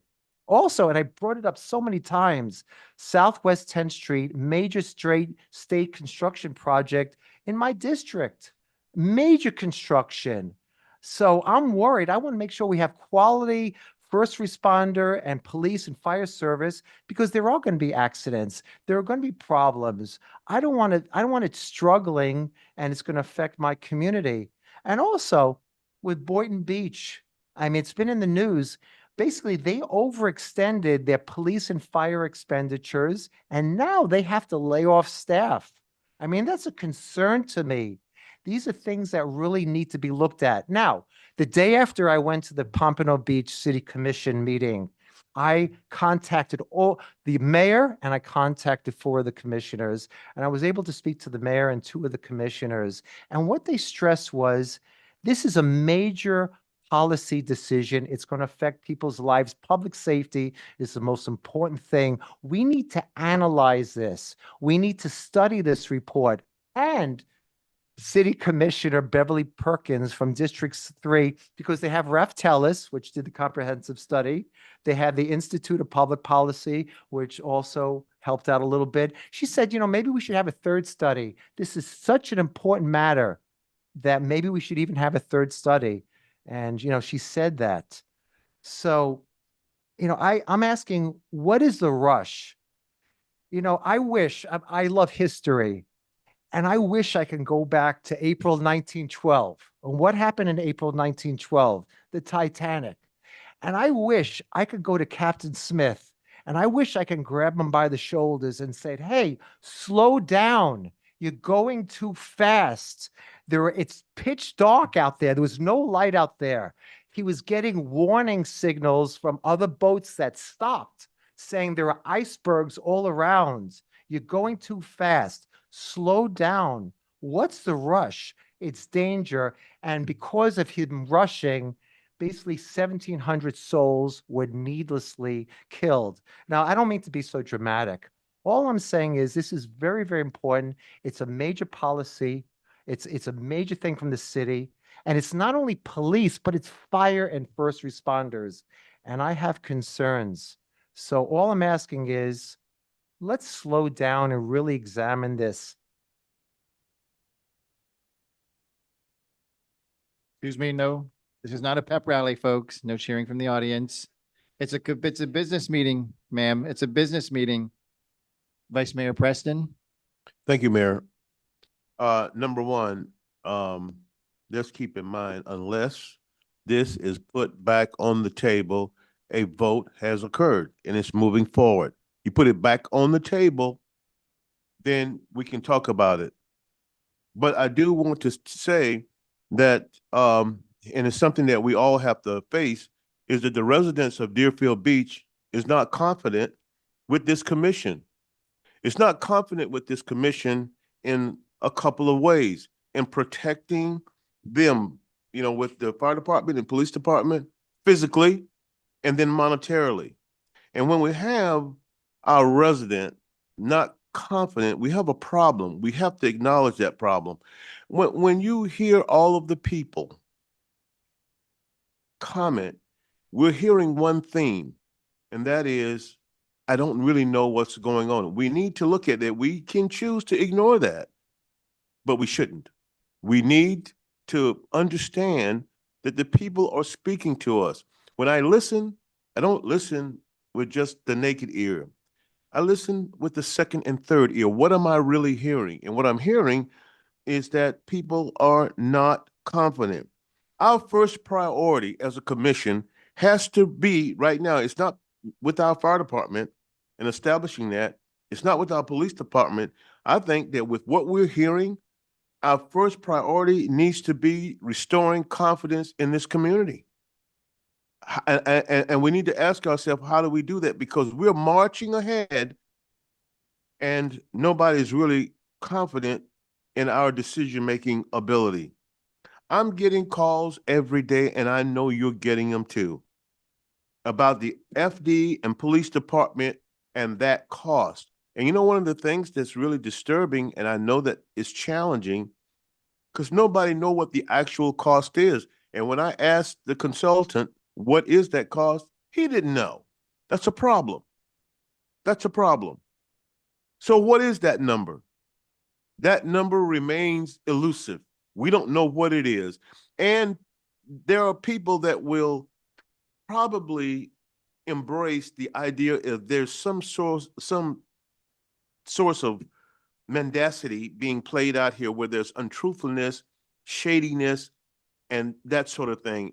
And I'm just saying that as part of an elected board, we cannot tolerate that. Never mind the cost of anything. There's a greater cost to be lost when the people in your community don't trust you. We need to fix that. And I'd like to know what that actual cost is. Now, we hope that we can get some offset cost, maybe with grants and that sort of thing. But we need to ask, the question is, what if we don't get that offset? Where does that money come from? Where does that money come from? And we need to deal with that. And the question that I think is kind of behind the scenes in a way is that everybody's wondering, is my taxes going to go up? I was just asked that yesterday. Vice Mayor, is my taxes going to go up? I couldn't answer him. I couldn't. I wasn't about to answer because I don't know the answer myself. And he asked me this. He said, can you promise me that my taxes won't go up? I couldn't. And he says, and if they do, if my taxes go up, he said, how do I deal with that now? Being that the people that we elected lied to me and told me that my taxes wouldn't go up. There's a projection that they won't go up, but we don't know the answer. So I think there's a two-tier thing here. The truth of the matter is that the authority of this commission and the will of this commission directed the city manager to go in a direction, and he has to do that. But I'm gonna just say something to my colleagues. Each time we're having a meeting, our residents is losing confidence in us, and it needs to be fixed. It needs to be fixed. This system, I believe in. It's the best system in the world where the people have the authority to choose their leaders. That was a bold move that the founding fathers, that the people would rule. But as we become representatives of the people, we have a responsibility. And that is always to answer their questions and to make sure that we may definitely disagree about how we're moving ahead, but here's the most information. We have to really embrace the idea of giving them the most information possible so that they in their mind could just end up with, I don't agree with them, but I do understand where they are. The problem is they don't understand where we are right now. They don't understand, and we got to fix this, and we can't keep ignoring it. I just was pushed in a corner yesterday when I was asked, can you promise that my taxes won't go up? I can't. And if somebody can tell me and say to me, definitely, Vice Mayor, this is coming from any part of our body, administratively, our staff that say the taxes, tell you the people that the taxes won't go up, I will do that. I will trust you and do that. But right now, I really don't know. And neither do anybody else. And what I'm saying also, that we shouldn't ignore it. I'm going to just say to all of my colleagues, make yourself available to your people. Encourage them to call you. Encourage them to ask questions. Because they can't, if we don't address it, this anger that people have, it will turn into something else. It won't go away. It's not going to go away. So we need to address it. We can't give them the feeling that we're the ones just sitting in this chair and we're going to ignore you. We can't do that. That goes against the whole idea of what an elected official ought to do. So hopefully we can start to reinstitute the idea of confidence in their elected body. There was a lot of people in the rain, sun, whatever, went out to the polls, believed in the system, and cast their vote for all of us. How do I know that? Because we're the ones sitting up here. Everybody else lost. We owe them. They don't owe us. We owe them. And so hopefully that the public can understand that the vote has taken place. And until it's put back on the table, it's going to move ahead. You can come to the meetings and you can express yourself, but that vote is going to move ahead. But please, all of my colleagues, make yourself available to your residents so that they can understand where we're going. And hopefully, ideally, we can have some measure of understanding as we continue to go forward. Thank you, Mayor. Thank you, Vice Mayor. Commissioner Snetsky, I see your light on, but we'll come back to you because you spoke already. We'll give the public the opportunity to speak, and then we'll come back to the commission. So, Madam Clerk, I think you said Mr. Hers signed up first. Is anyone else on deck? Okay. Come on down, Mr. Hers. Dan Hers, 330 Southeast 19th Avenue. I would rather that the three of you don't bother listening to what I'm going to say in the next 3 minutes. The reason is I could hypothetically have indisputable proof that Rodney Brimlow is an axe murderer and that he embezzled $10 million from the city, and you would still vote for his in-house police and fire department. What is different now from the last time you voted on January 20th? The Pompano study by Raftellus has come out, and now we know why it was such a priority for Rodney Brimlow to hurry a vote on January 20th, because God forbid that Raftellus information would have been available for the public and the five of you to analyze and discuss before you voted to play Russian roulette with public safety.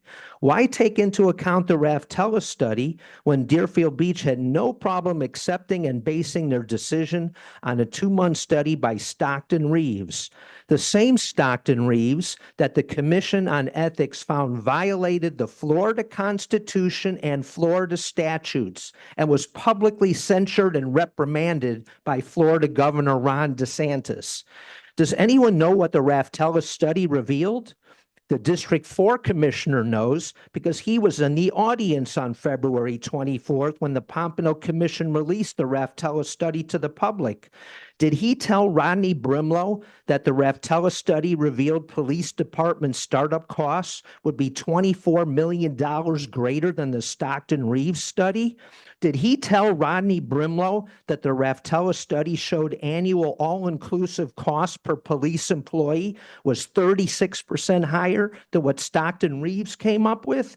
Did he tell Rodney Brimlow that the Raftella's consultant said the timeline to start up a new police department would be 2.5 years if all went well as planned versus the 1.5 years that Stockton Reeves is claiming? Why would anyone listen to a reputable, experienced consultant like Raftelis when we have Florida ethics violator Stockton Reeves study to base our public safety vote on? I beg the two non-amigo members on this dais to take into consideration this startling new, accurate, non-tainted information by Raftelis and vote what is in the best interests of the citizens of Deerfield Beach, as opposed to what is in the best interests of Rodney Brimlow, Todd Drosky, Bill Gans, and Judy Stern. Thank you. Madam Clerk, no one else signed up for item number 13? Okay. Former Commissioner Battle? Yes. You're next.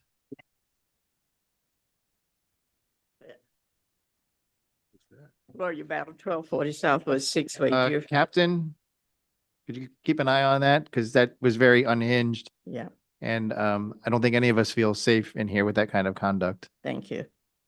Gloria Battle, 1240 Southwest 6th Way, Deerfield Beach, Florida. Let me start over.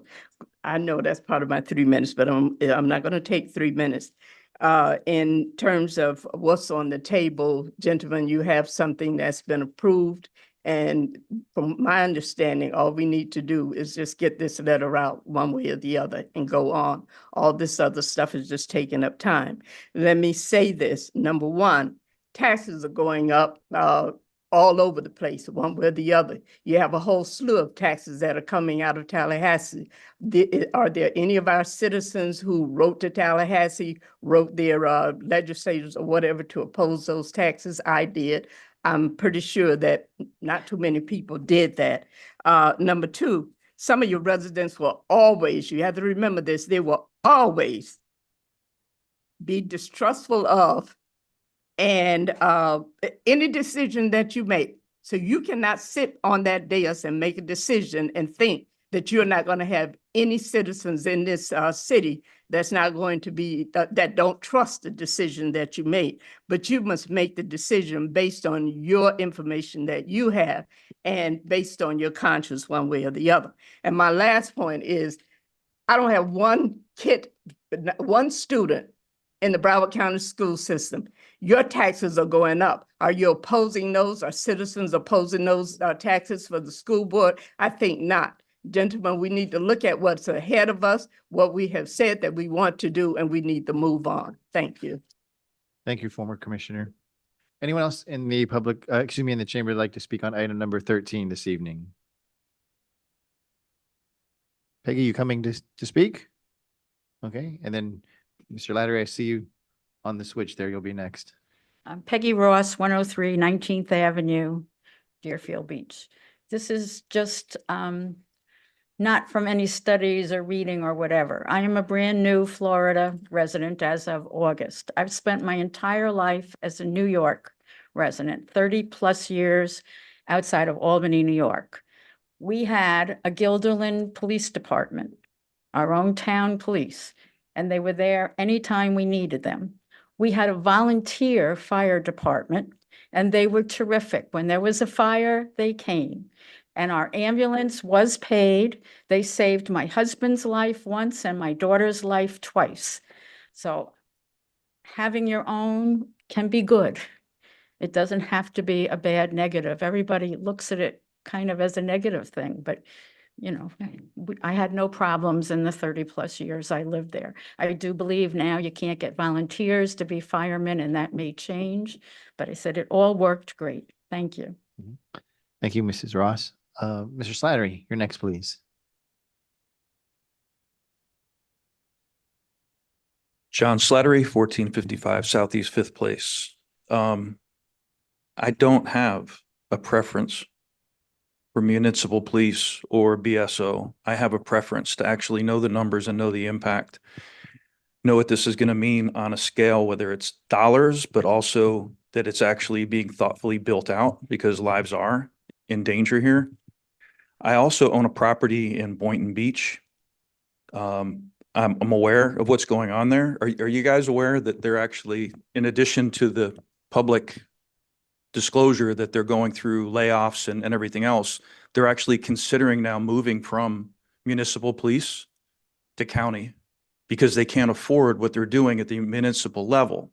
This is legit. And like we did vote for you guys to represent us, and we hope that you will do your due diligence and not just depend upon one person giving you information and actually reaching out. Like I'm hoping that my District 1 commissioner reached out to Boynton Beach and asked what happened? Why is this happening? Is this something that we should know so we can avoid? Because they are moving in the opposite direction that we're contemplating moving. 8 municipalities of similar size to us or larger over the past 20 years have done studies to evaluate should they do this, and every single one of them said no. It doesn't make sense. Some of them put it to a voter referendum. None of them have done what you guys are doing right now. And I'm begging you as my District 1 commissioner to please pause on this. Do not vote for this next step tonight. And there is the possibility that this can be called up for reconsideration. There is a technical possibility that this could be called up for reconsideration, the whole thing. And you all know that, and I know that. I'm not asking you to do that right now. I'm just asking you, I'm begging you to please don't vote to go further down this path tonight until you really know what the financial consequences are of what is about to happen. Our city manager does not live in our city. Whatever happens, the worst thing he can do is get fired and get a severance package and move on. The same with our director of public safety. Does not live in our city, has no consequence. There's no downside for them. Their revenue, their personal revenue is going to go up because they're going to have this on their resume now. There is no downside for them if this thing goes sideways. There's potential downside for every single citizen in this city if this is not done in a more thoughtful, thorough manner. I'm begging you, please don't vote for this next step down this path until we've considered this more thoroughly, like Pompano is doing. Please. Perfect timing. Thank you, Mr. Slattery. Anyone else inside the commission chamber would like to speak on item number 13? Former Mayor? Peggy Nolan, 325 Southeast Third Terrace, Deerfield Beach. I had no intentions to come up here tonight because I know 3 of you have your minds made up.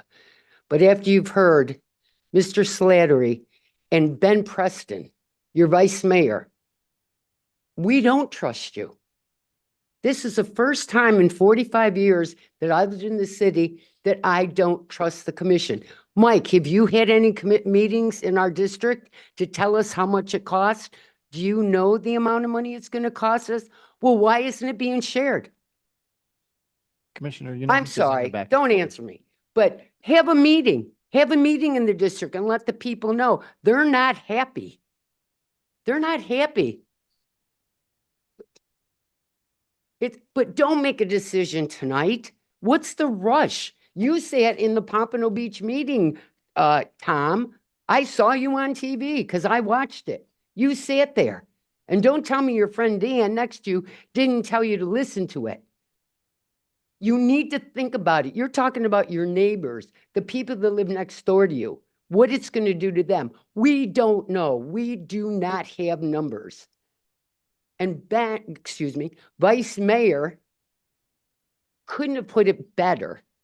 That all we're asking you to do is slow down this bus and get the figures and give us the figures of how much it's going to cost us. Not an estimated, not what's going to happen 20 years from now.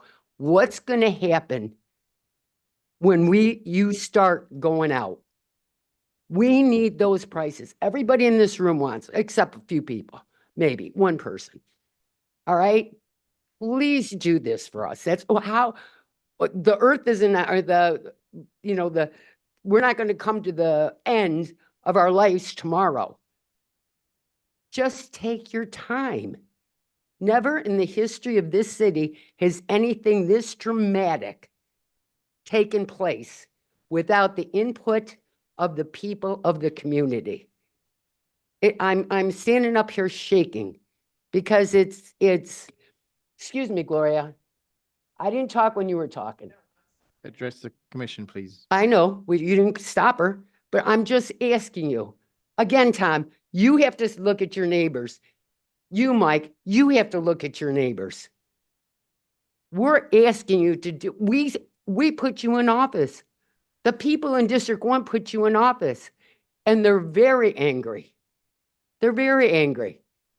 And it's just slow down. Just slow down. That's all we're asking you. I don't care if you go back to Deerfield Police or Deerfield Fire, but show us the numbers. Thank you. Thank you, Mayor. Anyone else inside the commission chamber would like to speak? If not, Madam Clerk, we'll switch to online. I see Miss- James C. James C., if you could unmute. State your name and address for the record, please. James Kahn, 621 Northwest 46th Avenue. Can you hear me? We can. Go ahead, please. Oh, good.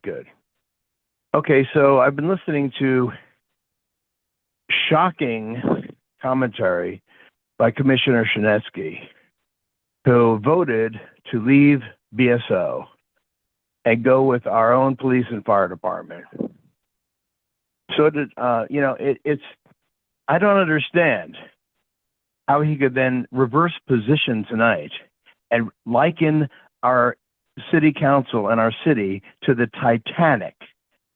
I mean, that's a dramatic picture, but it's absolutely inaccurate. We're not the Titanic. And a great deal of consideration has been given to this decision. We have a sheriff who could raise our costs exponentially because there's no limit to what he can charge us. And we know that. And we already know that he's decided to break a contract, which was his right to do, according to the contract, and then tell us, oh, well, by the way, you owe us double in taxes this year. And what would it be next year and the year after that? Could it be triple? Could it be quadruple? We don't know. A gentleman stood before the commission in the last meeting and delineated exactly what it would take to formulate our own police and fire departments, and a great deal of detail was spoken about, and exactly all of the things that had been investigated so that we were informed about what it would take. So implementing those processes to start those departments, I don't know where everybody was who spoke tonight that said, gee, we don't know what the cost is going to be and we don't know what it's going to take, because the city does. Vice Mayor Preston, you said in the last meeting, I lost. I'm going to support this decision wholeheartedly with optimism and move forward. And I'm going to support our own fire and police department. And tonight you spoke completely against it. And I think you're pandering to a constituency that you think exists. But the people that are in that room tonight, okay, are not the public. There's 87,000 residents in Deerfield Beach, and our commissioners go out there and speak to them all the time. The people that come into that room are not necessarily the people that represent the public. And I know that some people have said tonight that the people of the community are very angry. I don't agree. I've spoken with lots of people in the community who are thrilled that we're going to start our own department and get away from the the BSO, which, you know, they're wonderful to us, but the sheriff isn't.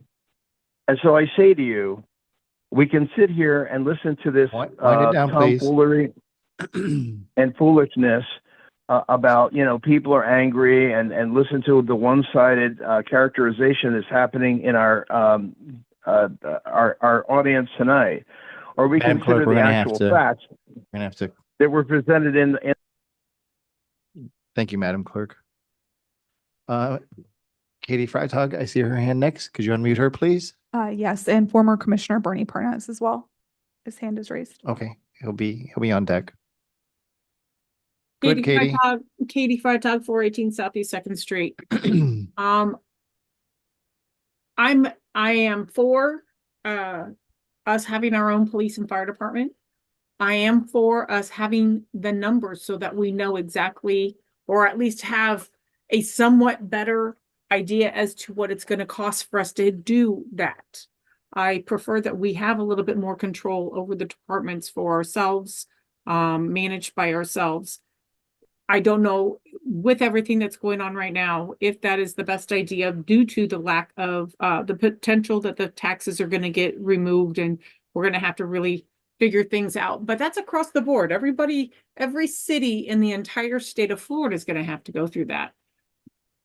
Whether we were to stay with BSO or not, we are still looking at higher fees and taxes, no matter what we do, no matter whether we start our own or whether we stay with BSO due to the amount that the new sheriff wants to charge us. With that in mind, and looking at the studies from other cities, we are in a different position than other cities. One of the key factors is we own our own land, our own buildings, our own cars, our own fire trucks. We own that. We don't own everything that goes on those trucks. We don't own everything that goes on the personnel that would be in those fire trucks and in those police cars. But we have a big advantage over any other city in the entire state. And that's something that people aren't understanding. It's not going to be apples to apples when we compare ourselves to Pompano or anybody else, because we are in a better position from the get-go. And that is what we need to look at. We really need to utilize, and we need to push people to understand. We are in a better position than other organizations, other cities at this point in time. If we decide to go this route, all we're asking is more feasible numbers. Instead of a feasibility number, get really into the transition numbers. And we should be able to have something that I do understand after Sean's comments at the last meeting. Yes, we need the hierarchy in place first. Then we can start to work on the rest of the agendas. But we do need to get that. I understand that point. We got to make sure that we're doing what they're telling us to do in the best way possible for the position they're going to be in, running our fire department, running our police force. So I agree, but as soon as we can get those numbers, we will be in a much better position to understand the direction that the commission is wanting to take this city. Thank you. Thank you. Former Commissioner Gwen Clark-Reed, I see her hand next. Gonna mute. Just state your name and address for the record, please. Gwen Clark-Reed, 1430 Southwest 6th Way, Deerfield Beach. I've listened to all of you speak up there this evening. Unless there is one of you who wants to change their vote and bring this issue back to the agenda, we are just beating the bushes. So please, is there one of you who wants to change their vote and bring this back to the commission, who is in the majority of voting? If not, let's move on. Thank you. Thank you. Excuse me. Thank you, former state representative. Madam Clerk, is there anyone else online? Former Commissioner Bernie Parnas. Oh, you did say that, yes. Former Commissioner Parnas, go ahead.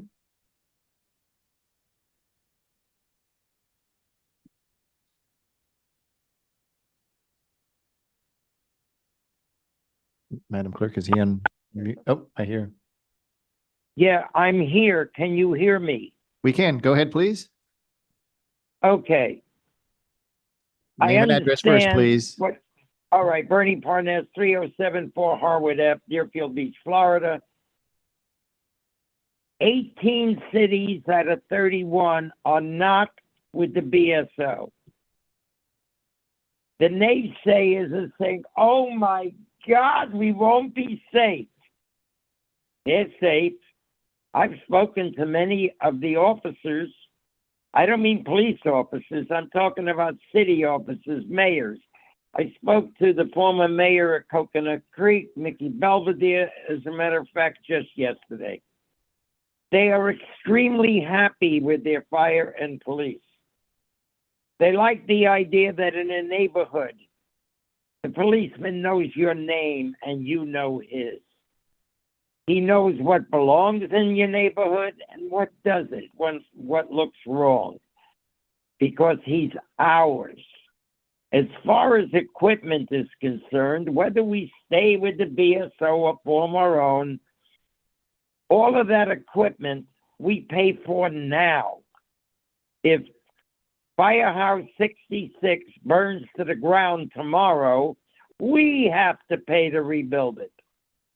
Nobody else, not the BSO. If an ambulance crashes beyond repair, we have to buy a new one, whether we're with the BSO or not. As far as pension plans are concerned for fire and for police, they have the same state pension plan as the city commission does, right here. They're with the state retirement system. So what are we talking about?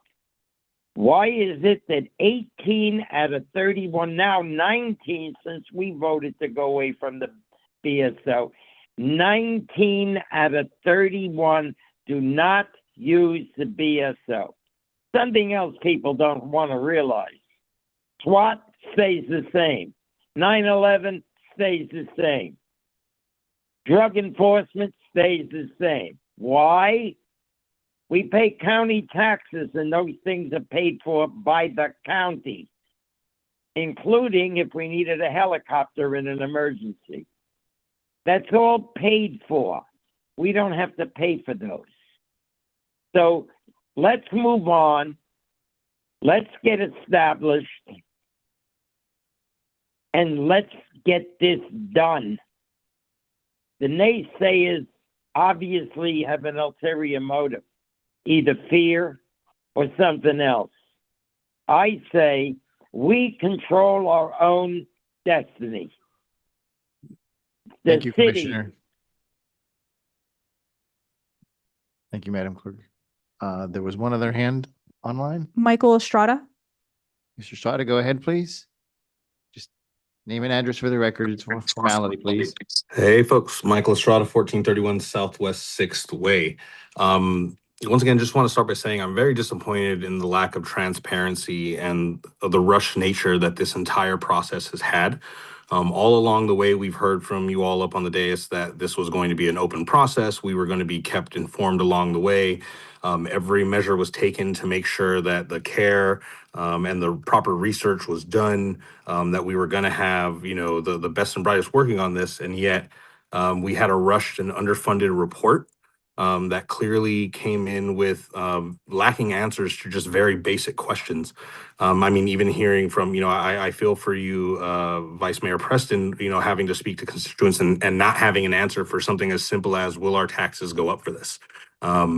And I feel like, this city, unfortunately, has a history of impropriety on the dais going back decades, honestly, including some people that spoke tonight.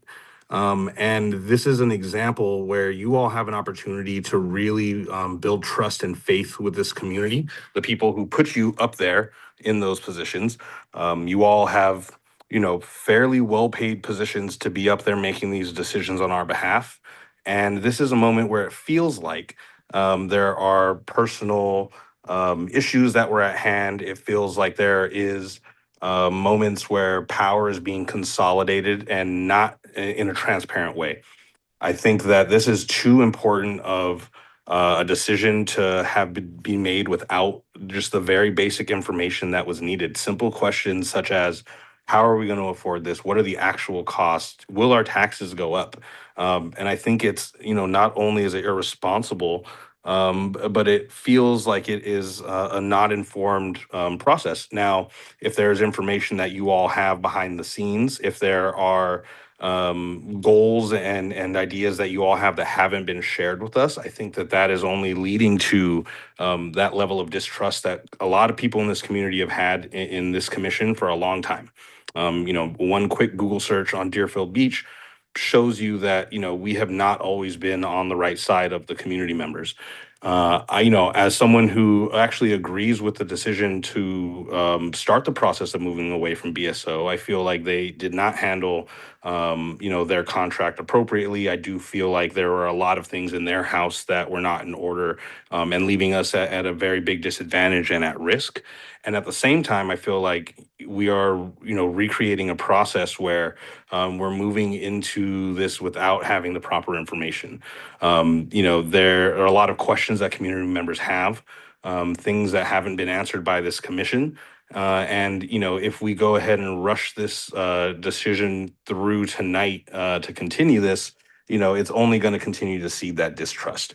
Like I said before, this is a decision that's going to have ramifications long Wind it down, after please. long after you all are off the dais. And I hope that you live up to some of the words that you have said in the past and the reasons that we voted for. Thank you.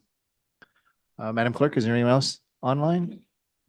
Okay, last chance for anyone else in the commission chamber who'd like to speak. Mr. Scott, come on down. Name and address for the record, please. Terry Scott, 180 Southwest 3rd Avenue. I love to hear people when they speak for everybody. And I'm one.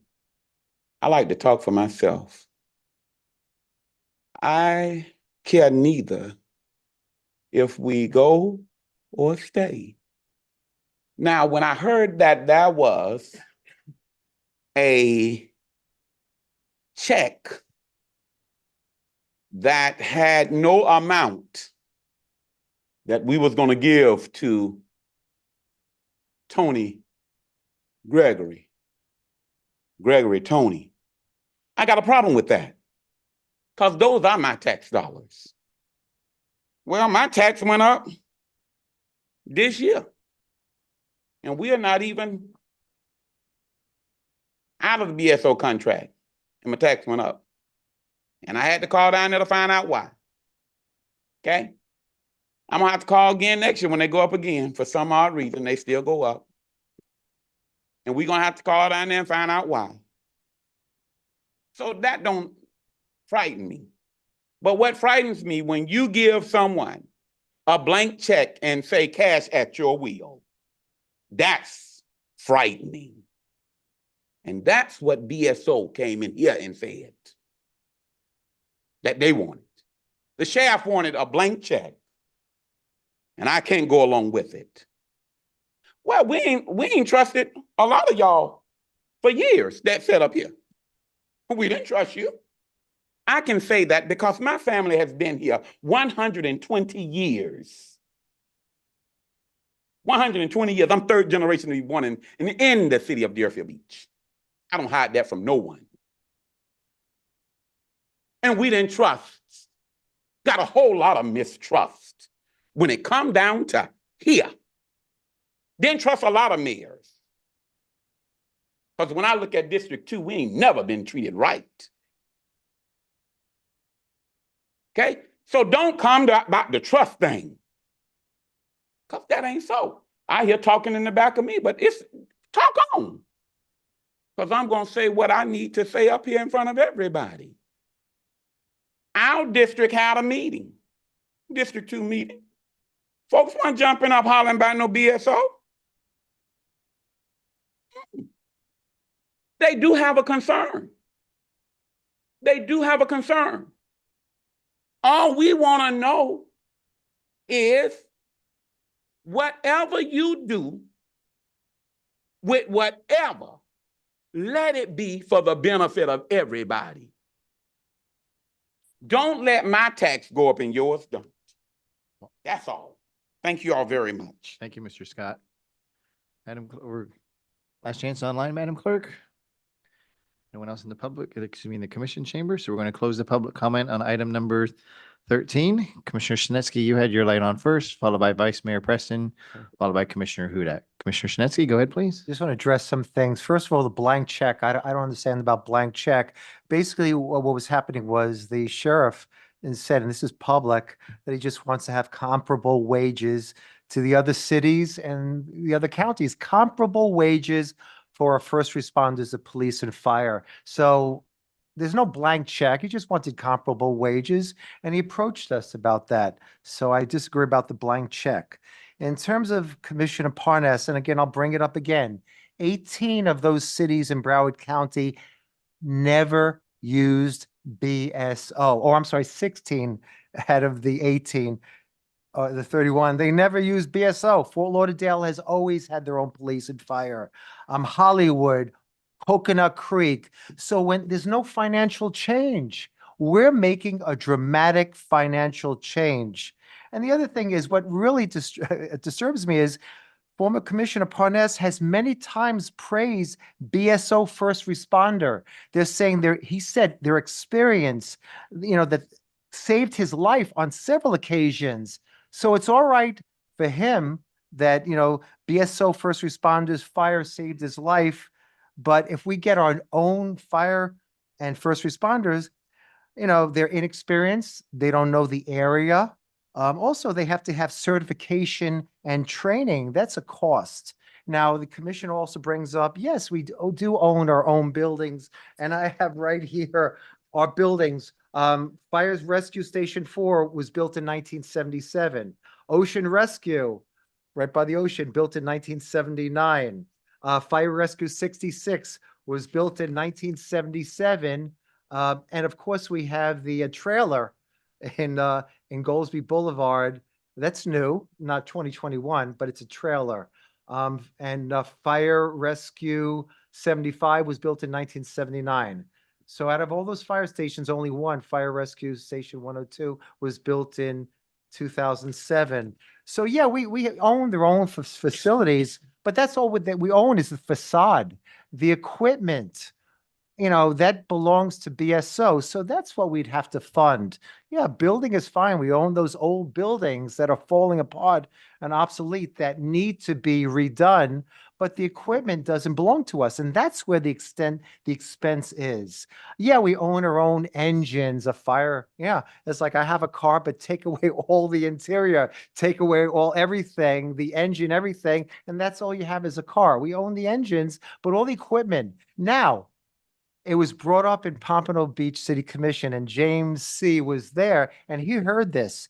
And it was told from that study that there's not enough time for Pompano Beach with just police to get all the equipment, to get fully equipped and hit the ground running. And they're going to have 2.5 years because they put in for a year extension. So that he's saying that there's not enough time and to actually have quality service. So yeah, we have the facades of a building and the cars, but the equipment, I was speaking to an expert, and he said to get hoses takes 1.5 years. To get ladders takes a long time. So all the essentials that make up fire rescue, that takes time.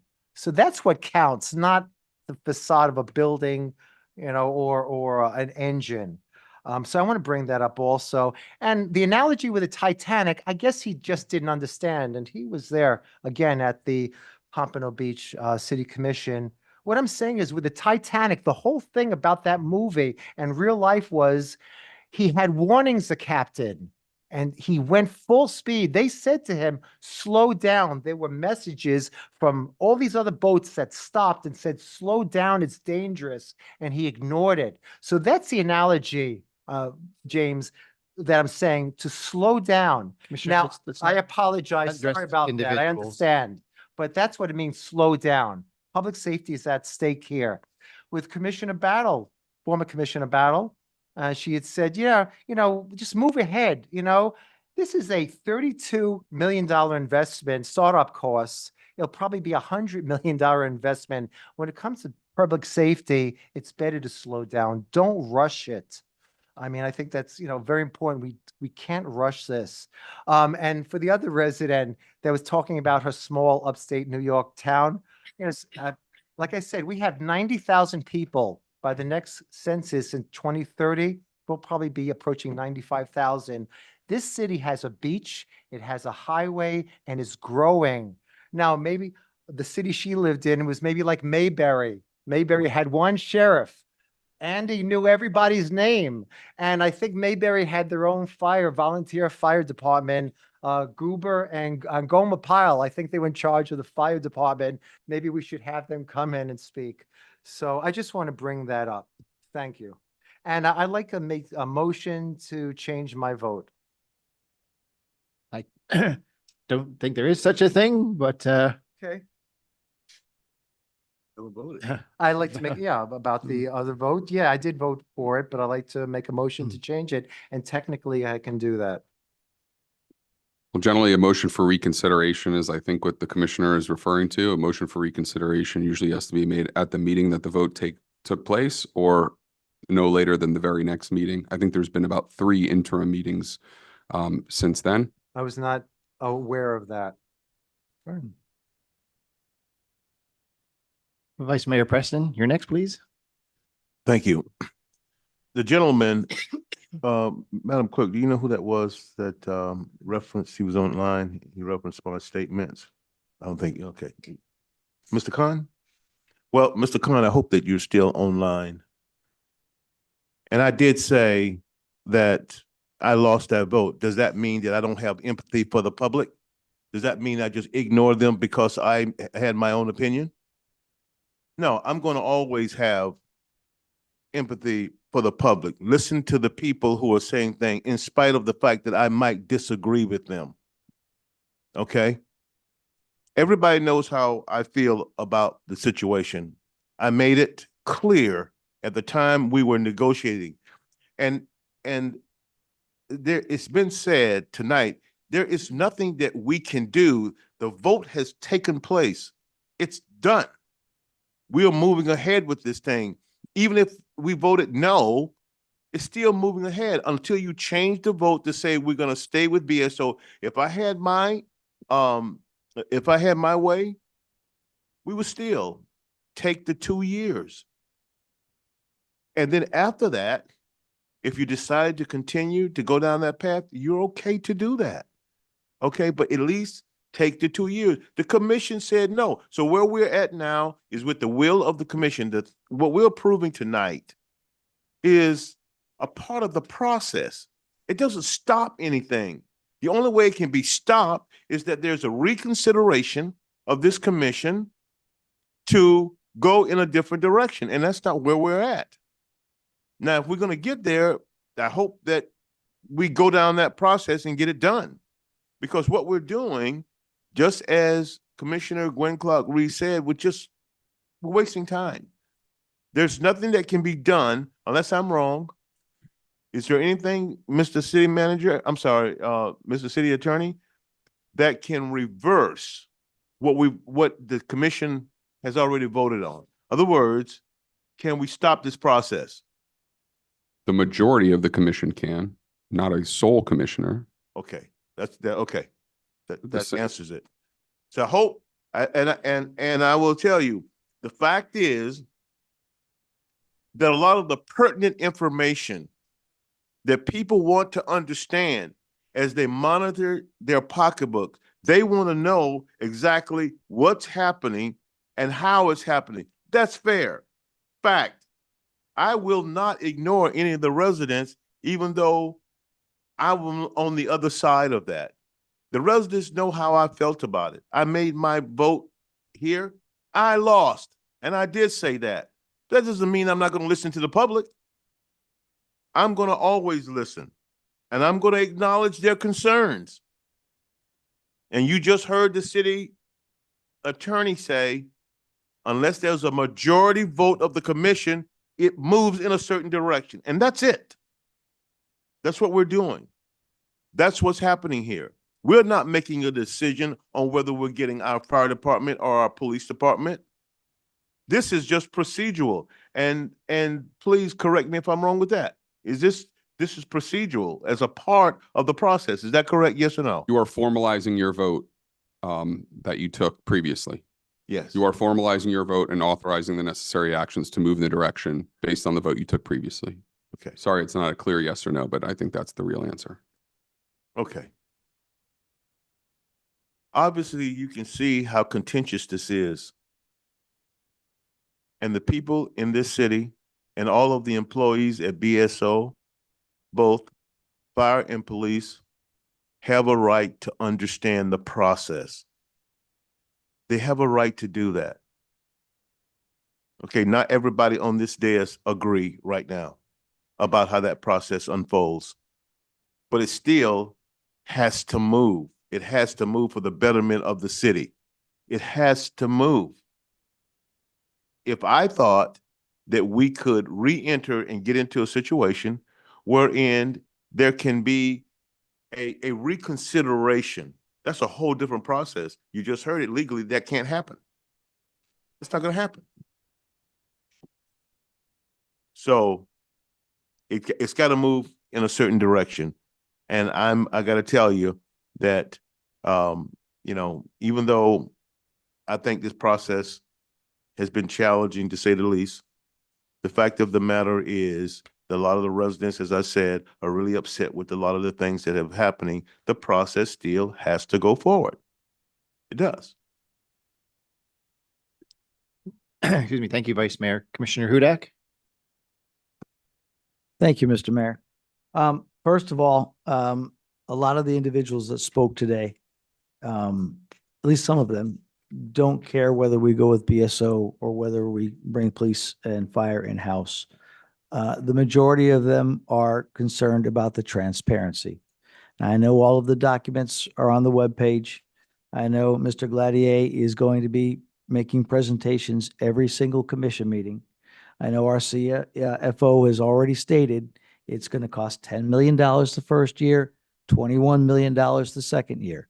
So $31 million is the startup cost, just so that everybody knows that's what our figures are. Spoke with him earlier today. Have you confirmed? Yes, that's what it's going to cost.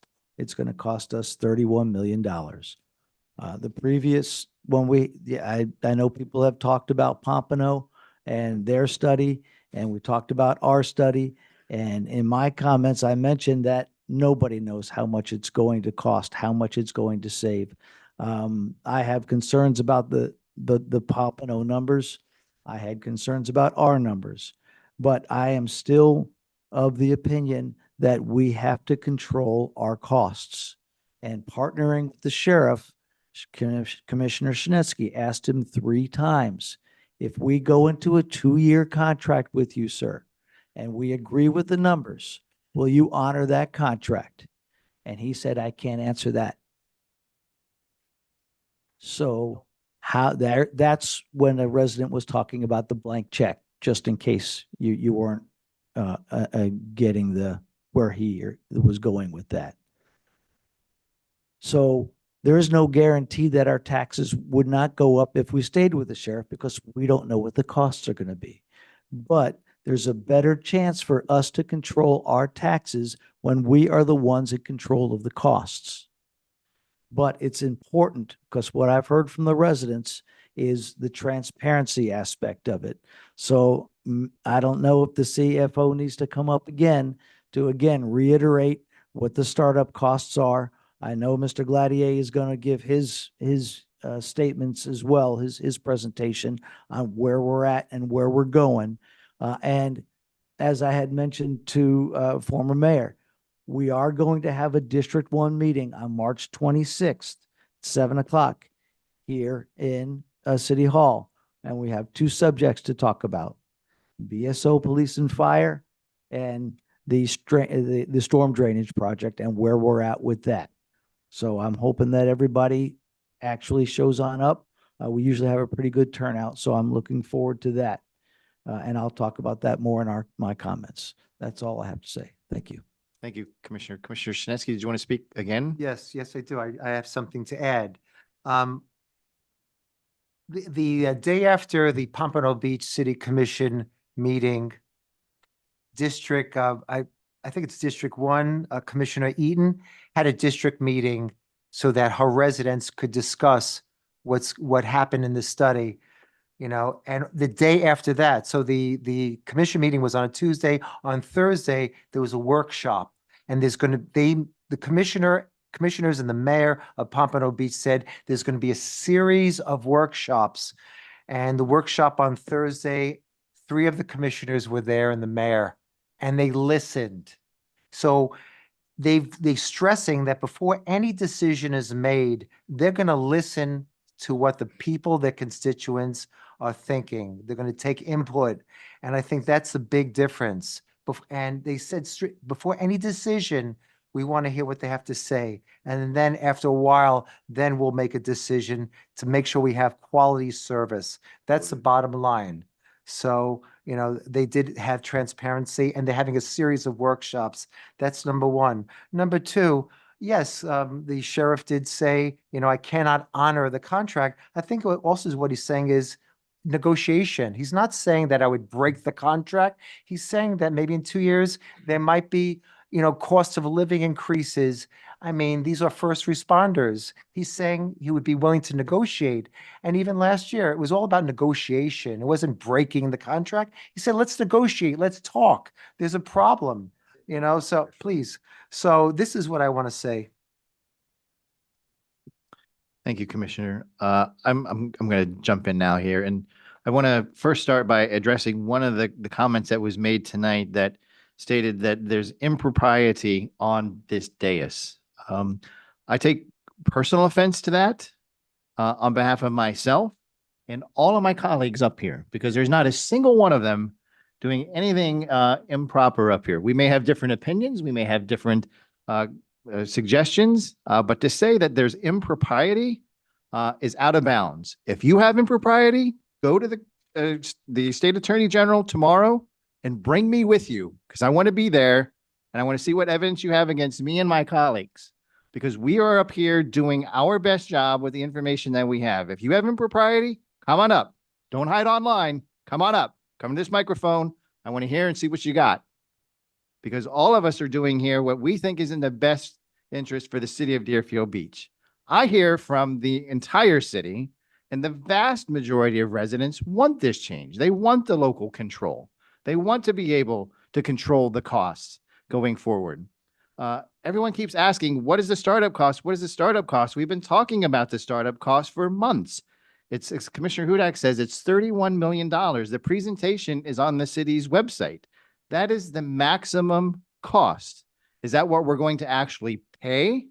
Well, I hope not, because we have grants out there. And so hopefully by economies of scale, we can negotiate these numbers. So we may have 31 million startup costs, but that doesn't mean that's the amount that we're actually going to pay. And that's going to be a moving number as we go through the process. Do we get a grant? Do we not get a grant? Do we negotiate? That's going to be a fluid situation. That's why we have Mr. Gladio coming in every commission meeting, giving us updates so we know and have control over what those costs are going to be. Boynton Beach did not have control over those costs. That's the model of not what to do when you're doing this. I don't know if their city manager or their city council was asleep at the switch, but they let their model and their staffing get out of control, and that's what happens to Boynton Beach. But as far as Pompano Beach, I mean, I looked at their presentation, and I encourage everybody to actually read it. Don't read the headlines that you see in the paper. Don't read the headlines that you see on social media. Read the damn report, folks. Would you please, before you come up here and start mouthing off, read the report. The report says that Pompano Beach will save $58 million by going with BSO. Excuse me, by not going with BSO. If they were to break away, they would save $58 million. But why are their numbers so high? What are all these numbers that everybody's talking about? Well, read the report. First of all, they have 2 times the amount of police staffing in their model going forward. I have questions about that. I don't know where that number came from. What, you have an existing police department now. Why would you need to double that staff? I'm not sure.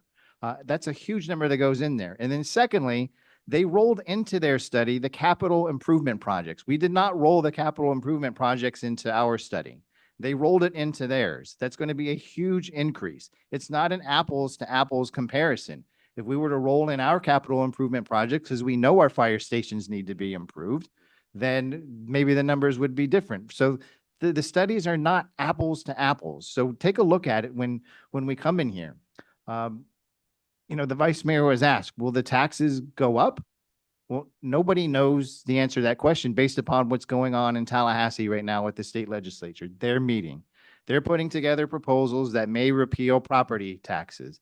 The Florida House has passed a proposal. The Florida Senate has not passed any proposal. In fact, they have not even put up a proposal. So this could be dead on arrival.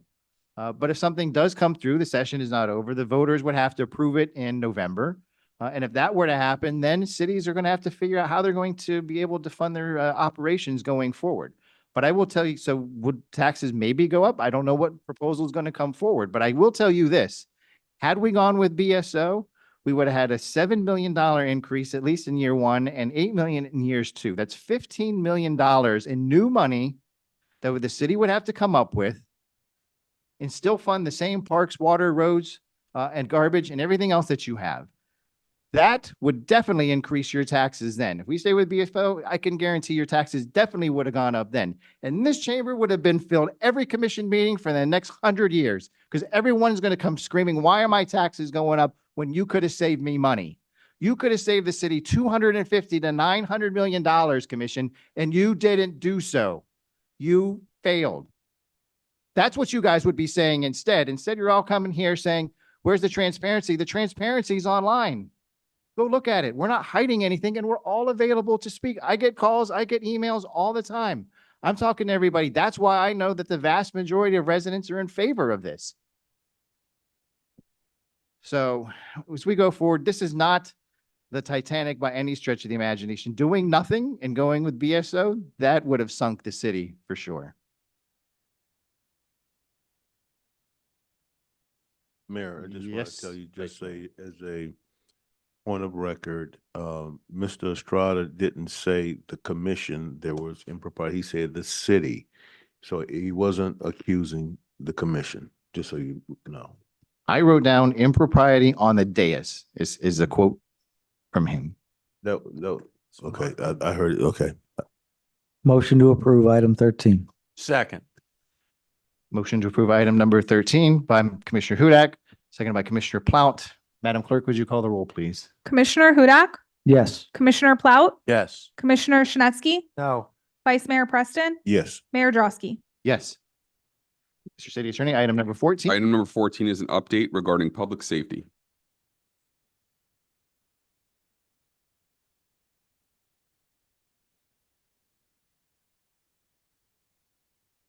Mr. Gladio, come on down, please. Did we take away all your thunder tonight? I respect each and every one of you and the job that you do. Good evening, Mr. Mayor, Mr. Vice Mayor, Commissioners, Mr. City Manager, Mr. City Attorney, and most importantly, the citizens of Deerfield Beach. For the record, Sean Gladio, your Director of the Office of Public Safety. Tonight's public safety update reflects disciplined progress, strategic partnerships, and measurable forward momentum for the residents of Deerfield Beach. First, on the level of operational readiness. On or around March 13th, Fire Engine 102 will officially enter service in Deerfield Beach. This is marked by a traditional push-in ceremony, and like those of us that have been in public safety and Vice Mayor and others, the push-in ceremony is, and a lot of other traditions are time honored. This occurs when members of our fire department will push this vehicle into the station for the very first time. The delivery of this vehicle is a tangible asset and enhancement of our response capability. It will ensure our firefighters have operational redundancy, ensuring coverage continuity during peak call volumes, mechanical downtimes, advanced equipment and safety technology, improving firefighter survivability and patient outcomes, and enhanced insurance protection metrics, positively influencing community risk ratings over time. For our residents, this means faster intervention, improved life safety outcomes, and strengthened property protection. It is visible proof we are building capacity before our demand requires it. Next slide, please, Madam Clerk. The next slide is our strategic training partnership, which is enforced by Excellence by Design. I had the privilege of visiting the Coral Springs Regional Institute of Public Safety, where Chief Dixon graciously hosted us and provided a comprehensive tour of their top-tier training facility. This visit confirmed our fire and rescue personnel will have access to one of the region's premier public safety training environments. Our firefighters and community will benefit from the access to live burn structures and scenario-based simulations, advanced EMS and technical rescue training environments, continuous professional development in a controlled, well-equipped, and modern setting. This ensures our personnel train under realistic, high-performance conditions before they ever face those conditions in our neighborhoods. Preparation reduces risk, and preparation saves lives. Madam Clerk, the next slide. This is the regional logistics and supply chain strength and fiscal stewardship. And I want to caution everyone, the community and those members on our dais, please ensure you have the facts, because that's what I will always present to you, is the facts. So, additionally, I toured the Broward County Regional Logistics Facility just this morning. It was hosted by Chief Angier and Assistant Chief Clark.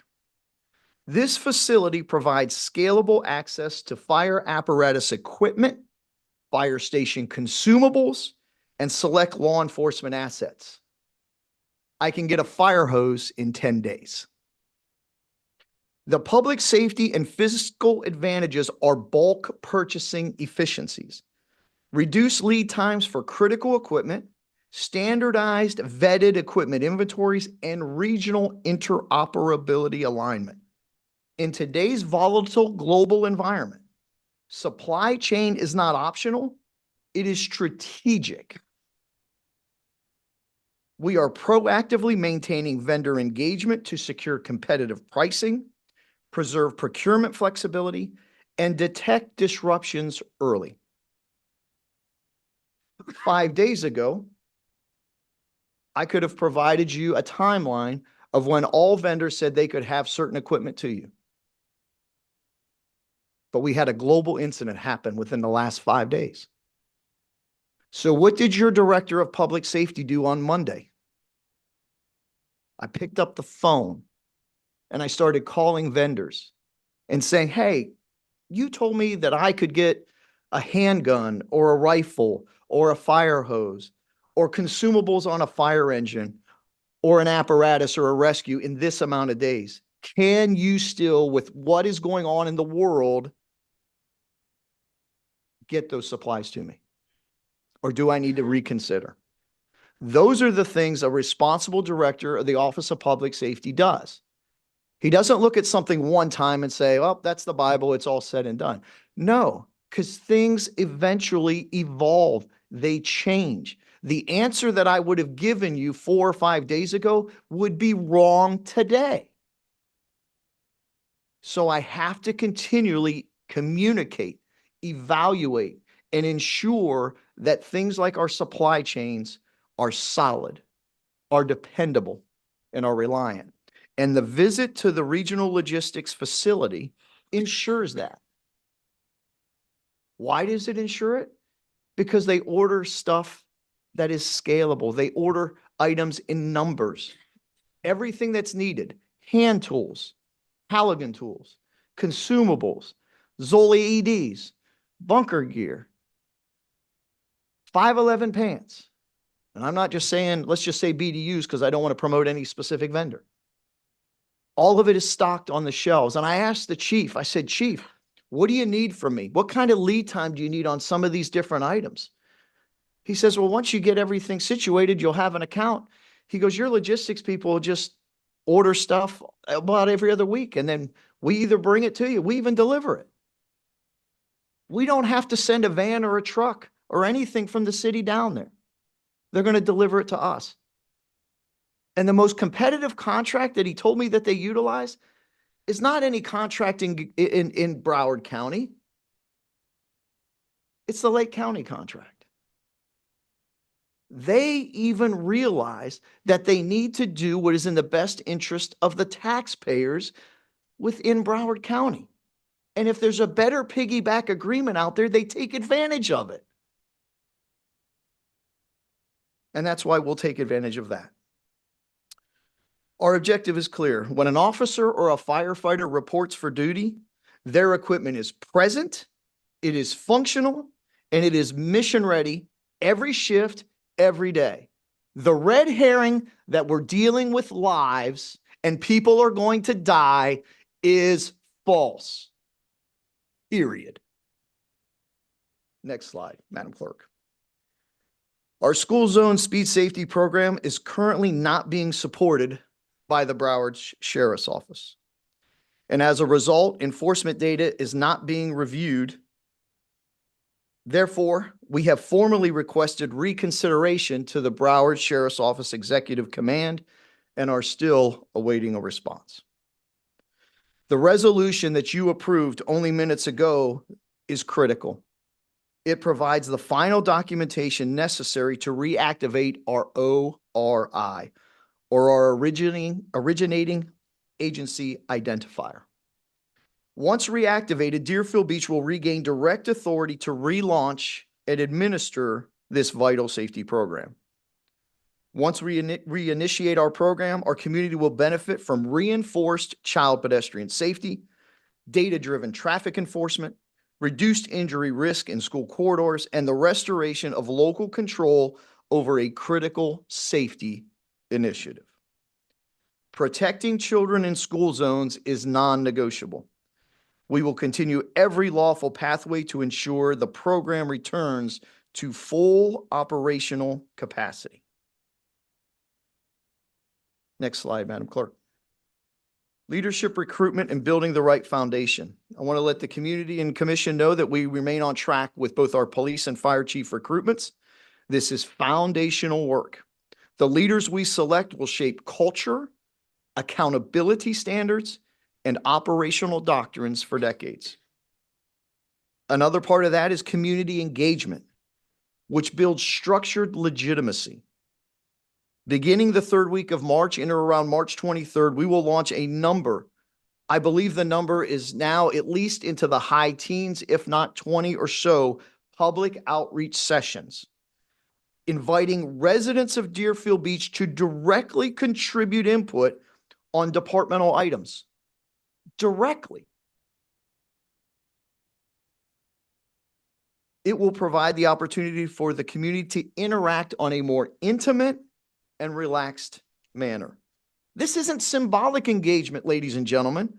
It is structural engagement. When the community helps shape the department, legitimacy is built from day one.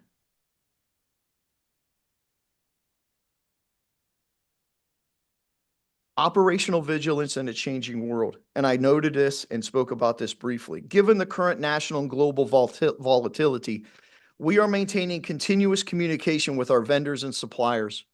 Our procurement strategy emphasizes cost discipline, contract flexibility, early disruption detection, and redundant sourcing where feasible. The objective is simple: no interruption in readiness. Our officers and firefighters must and will be fully equipped and operational regardless of external pressure. In closing, every initiative shared tonight, apparatus deployment, elite training access, logistic partnerships, ORI reactivation, leadership recruitment, and supply chain vigilance reflects a disciplined strategy. build capacity, build professionalism, build trust. Public safety is not a reactionary function. It is an anticipatory one. Deerfield Beach is not waiting for challenges to emerge. We are preparing for them. And because of that preparation, our residents can have the confidence that when they call for help at any hour, on any day, trained, equipped professionals with the right tools will respond in the right way and for the right reason. That is our commitment. That is my commitment. That is our trajectory. And this is the future of public safety in Deerfield Beach. Thank you. Thank you, Mr. Gladio. Don't walk away, sir. There's lights. You don't get off the hook that easy. Commissioner, Camera, no action. Commissioner Hudak. It's a shame that the people who want transparency have already left. And the people who demanded it, hopefully they'll be looking online, because that's what we need is transparency. And that's what you're given, and I appreciate it. One of your slides talked about the fact that BSO has discontinued their support of the speed zone safety program.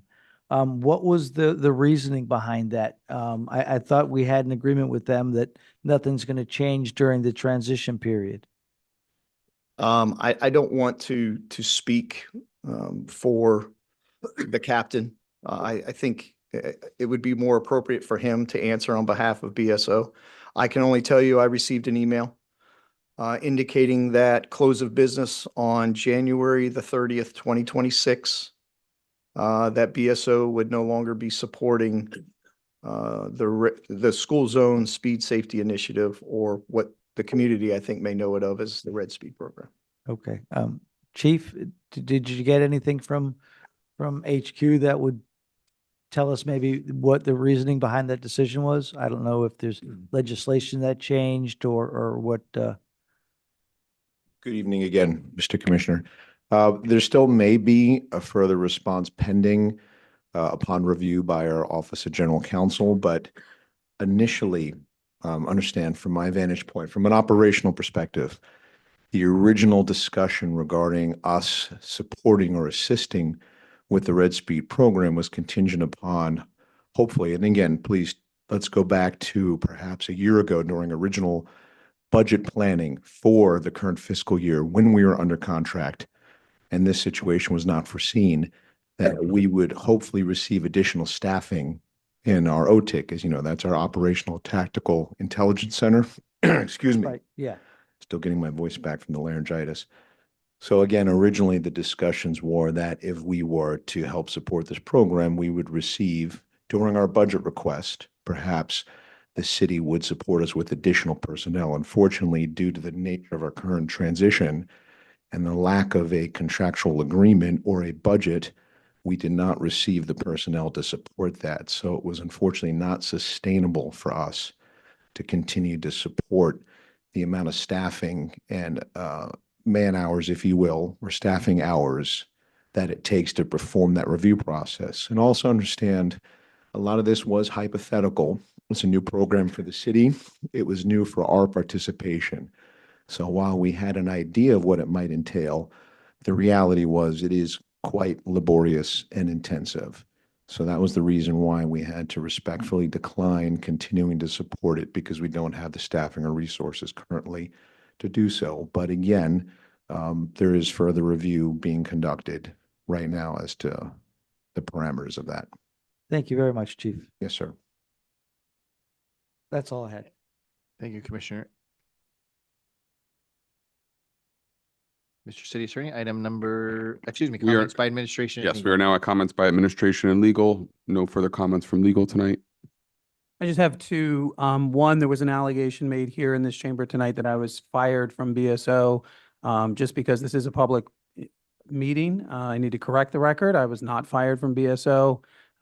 Someone from that podium made that allegation tonight, so I just want to make sure that's corrected for the record. Secondly, Director of Parks and Recreation needs to present something to you that we will need a motion on if you wish to allow for the Bible College to continue using a field until we can get an item to you by the end of March. He'll explain further on that. Director Greg Warner. Good evening, Mayor, Vice Mayor, members of the Commission. Greg Warner, Director of Parks and Recreation. As you remember or may remember, South Florida Bible College has come in front of you a few times talking about the possibility of utilizing some of our facilities for their athletic programs. We have been working with the soccer program from South Florida Bible College to facilitate their practices at Oviedo McKeithen. They came to us in January to start practices in February. We have a policy in place that was commission approved in 2020 that talks about for regular rental, you can rent up to 9 times in a 12-month period. Once you exceed that, you need to go to a long-term rental agreement, which needs to come to commission for approval. So they went through February, did their nine dates, not knowing how it was going to work out and how they wanted to proceed. They came to us last week and let us know that they do want to continue in March, the months of March and April, which would take them over those 10 times use. So we will be coming to you on the March 31st agenda with a formal agreement to approve the long-term rental. But what I would ask tonight is if you would approve us allowing them to use the fields in March, and then we'll come to you ex post facto with the formal approval for March and April.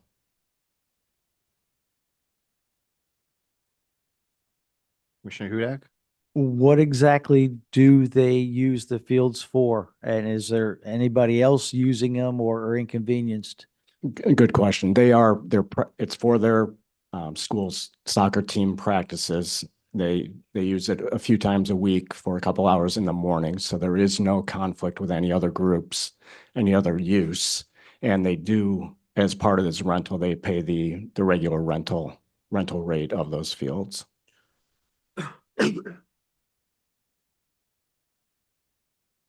I know a while ago there was an issue with Barwis and using the fields. Is this the same situation or is this completely different? And I'm asking the city attorney. Sure. Thank you, Commissioner Hudak. So we adopted the policy in part as a result of that issue. Okay. And so that's what the director is mentioning. So we have a policy, they're about to exceed it. And as I understand the request, they're going to bring a more formal item to you at the next commission meeting. But in the interim, if we don't take action, they're not going to be able to use those fields in the interim before you can get to that agreement. So to be more in line with the policy, he's coming to you and asking for your approval to allow them to continue until that formal item is brought to you at the next meeting. Thank you for the And it's up to you. clarification, sir. So, yes, sir. Commissioner Shinetsky? Yes, Southwest Florida Bible College, I think that's on the edge of my district. Just want to point out that they're a growing school and they're the only college in Deerfield Beach. I think they're the only college that represents Deerfield Beach. Besides being a religious study program, they also have a Bachelor of Science program in Management Studies.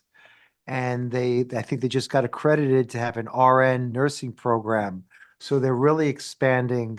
They're invested in Deerfield Beach.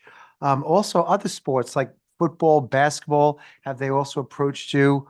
I know they just started a football team. They want to use football facilities. They have a basketball team. Have they approached you about that also? Other sports? We've spoken about basketball, not football. Okay, and what's the situation with the basketball? Basketball is a little more difficult based on only having one gymnasium and the availability is limited for them. So those discussions will be ongoing. I think they're using another city right now. Is it Pompano Beach? They're using when they play another facility or? I'm not familiar exactly which. Thank you. Vice Mayor Preston? Yes, thank you, Mayor. I just went to an event today over at South Florida Bible College, and they were very entrenched in in the city of Deerfield Beach. They're very loyal. They like the way that we're doing things. And this, I have no problem with until something can be brought in front of us in a more formal manner. And this basically is in alignment with what we're doing anyway. We just need to be able to do this now. I have zero problem with it, and I'll make a motion if that's what is needed. Second it. That's a question. Yes, I believe a motion is appropriate. Okay, then I would like to make a motion that we extend this to South Florida Bible College, and until something can be brought in more formal, be presented to the commission by Parks and Recs, but allow them to be able to use the facility. Seconded. Okay, before we vote, I have some questions I want to jump in. So under our policy, they're allowed to use the field 9 times, and they pay a rate for those 9 times. Is that correct? Yes, they pay the And rate. what is the rate for those 9 times? It's our fee schedule. In our fee schedule, it's $50 per hour. And once you're over the 9 uses, then you have to go to a more formal agreement per the policy that has to be voted upon by the commission. Correct. What is the rate under that policy? It's the same rate. Same rate. So when did we first find out? Because I'm not a big fan of add-ons, and I don't care what the subject matter is. So this has nothing to do with the Bible College. It's about the process. When did we find out that they had used their 9 times and were seeking additional uses under the enhanced city policy? We just found out that they wanted to extend into March and April last week, or they confirmed with us that they did. So what was, if you know, what was their intention? And they knew they had 9 times. And when the 9 times expired, what were they going to, they just thought they could keep renewing 9 times forever? It was made clear to them, and that's why they limited themselves to 9 times in February. It was made clear to them about the policy in February, and I can't speak to why they did not pursue a long-term agreement earlier in the process. I think there was some uncertainty as to how it would work out for the team and that type of thing, whether they wanted to continue with our facility or not. And so now we're stuck as an add-on at 10 o'clock at night with nobody here doing the public's business. Someone that may want to speak, maybe not. I don't know, but we're stuck here at 10 o'clock with an add-on request to basically approve March, because our next meeting isn't until the very end of the month. And then April, which would be the next succeeding month, because we'll be right at the cusp of April. Is that what we're being asked? Yes. And I can say they've followed outside of submitting for the extended use. They've followed all the procedures. We've received payment from them.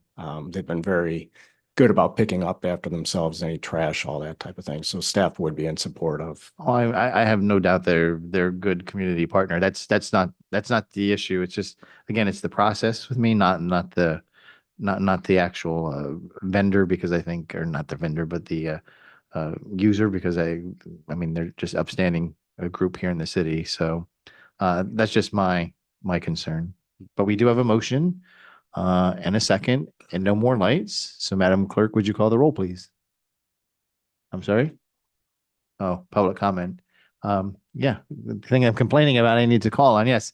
Is there anyone inside the commission chamber online that would like to speak on this item about the ball fields? Mr. Scott? 180 Southwest 2nd Avenue, 3rd Avenue. I'm in total agreement to help these folks. I'm sorry that they came at the 9th hour, but help them. Allow them, please allow them. It is the only known college.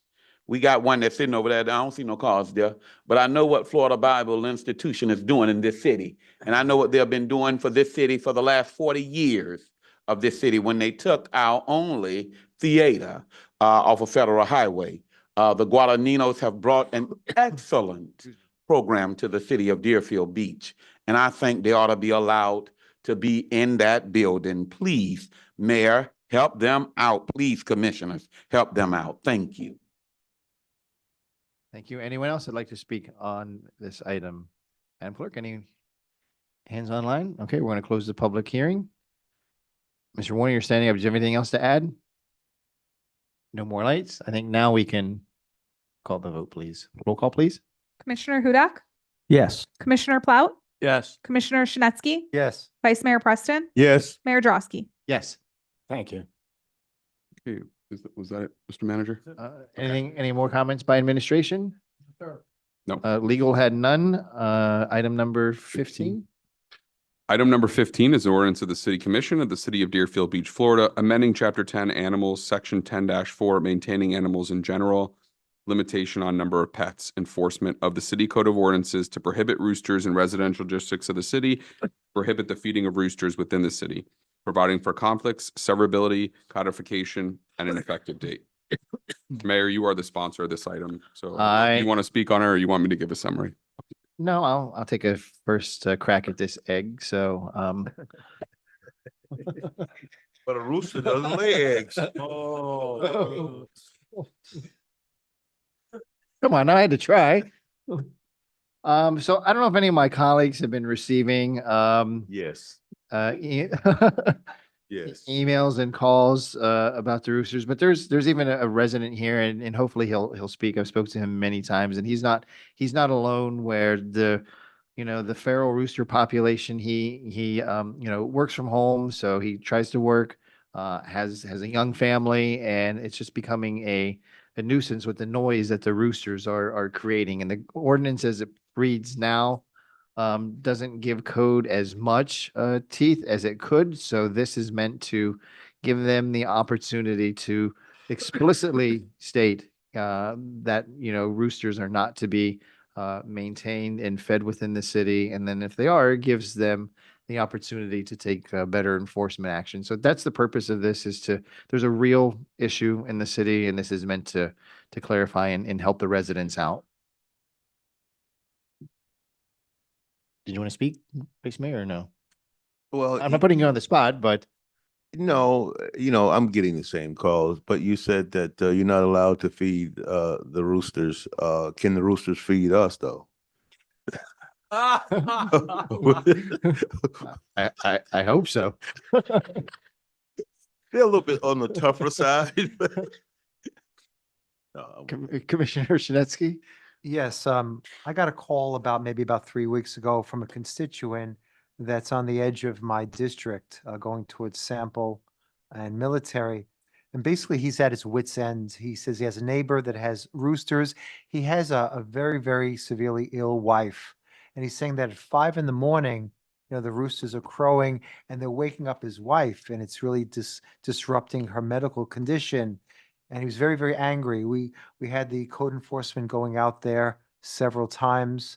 They were able to find them just for, having roosters there, but we need some more teeth with this. So he's listening right now. He just had surgery. I invited him to come here, but he's saying, we have to do something because it's just too much. And, he was threatening to escalate this. So I'm very, very happy that we're moving forward with this. Very happy that we'll have more teeth, that we could stop this. So he'll have a peaceful night, him and his wife. So thank you. Thank you. No more lights. We will open it. Mayor? Oh, Yes, speak. you're the lightless one tonight. Yeah, yeah, request to IT Jason. My light's been off all night. And if anybody has a drill, if you could move it closer to me so I don't have to push my colleague out of the way to hit the button. It's all the way over here, But no, seriously, a lot of people keep chickens for fresh eggs, which I love, but I haven't seen a rooster lay an egg yet. But seriously, again, I was walking my dog the other day in the gates of Hillsborough. I decided to go a slightly different way. And I heard a rooster, and as Terry can tell me, in the Bible, the cock crowed thrice, right? Well, this is like about 15 or 20 times just in the time that I was walking by in 3 or 4 minutes, and it was 10:30 in the morning. So I can imagine the sun has already been up for a couple of hours. So I guess it would get pretty irritating, and I don't know why our ordinance mentions fowl, but doesn't include a rooster somehow because it's part of the definition. And so I would be in support of some kind of enforcement because it is a noise problem. And that's all I wanted to say, Mayor. Thank you. Thank you. We will now open it to the public. Is there anyone inside the public commission chamber or online that would like to speak on item number, 15 this evening?